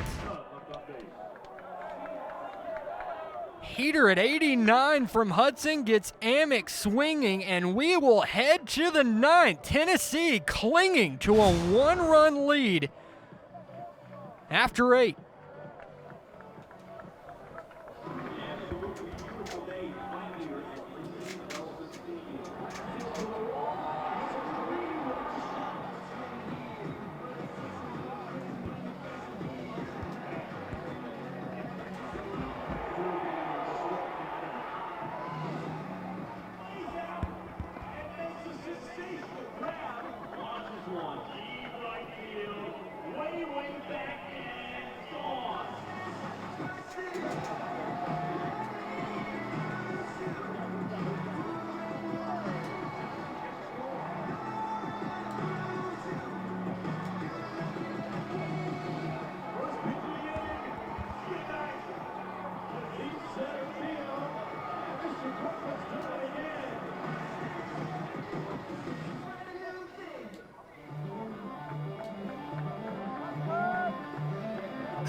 To the 9th we go. The number 8 team in the country, the Tennessee Vols, on the ropes here at home, leading Southern Indiana 2-1 as the Screaming Eagles, in just their second season in Division I college baseball out of the Ohio Valley Conference, will send 4, 5, and 6 to the dish. Croden, Emmerich, Thompson, Allen will face Kirby Cannell, looking for a 3-inning save opportunity, as that one's in for a strike at 87, 0-1.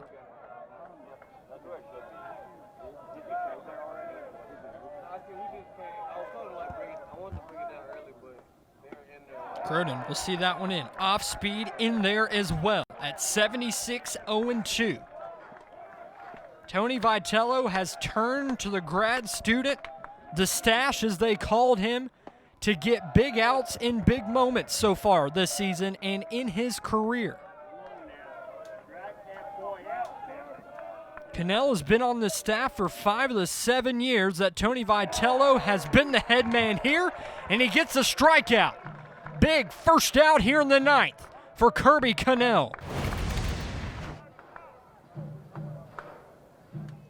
Fantastic breaking ball, breaking the ankles of the hitter as that ball just dives into that back foot.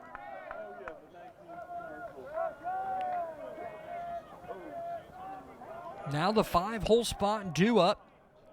It's number 3, Thomas Emmerich. That one's low at 1-0. Emmerich, a 188 hitter so far this season, 0 for 3 tonight.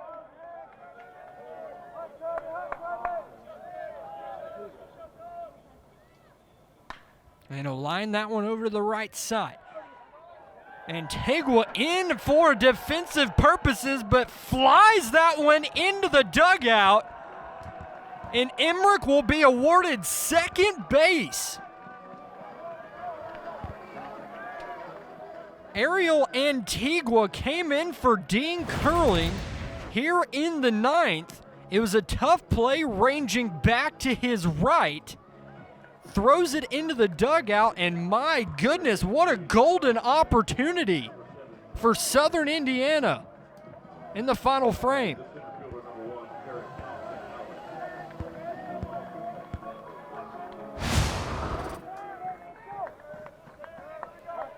It's a tough spot for Antigua coming in off of that thumb surgery. They're just trying to get him some more experience. He's a fantastic shortstop, really good at gloving the ball, but just trying to get back into things, trying to get comfortable and a little bit more experience.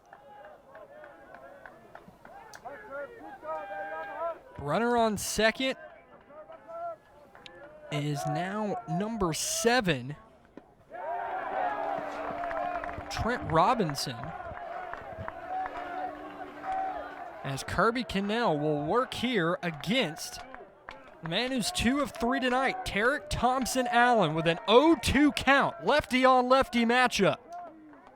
The 0-2. Strike 3 called. Thompson Allen goes down looking, and Tennessee is 1 out away from slamming the door shut in the 9th. Kirby Cannell absolutely killing it right now. Like you said, that lefty on lefty matchup. You know, something interesting that I've noticed so far about Kirby is that he will pitch from the left side of the mound when he's throwing to a lefty batter and the right side of the mound when he's throwing to a righty batter. Because of his 3/4 arm angle, with a lot of breaking balls, the ball will start behind the left-handed batter, making it harder to track as it breaks across the plate. That's going to be a tough look here for number 9, Ricardo Van Grieken. In the 7 spot, 0 of 3 tonight.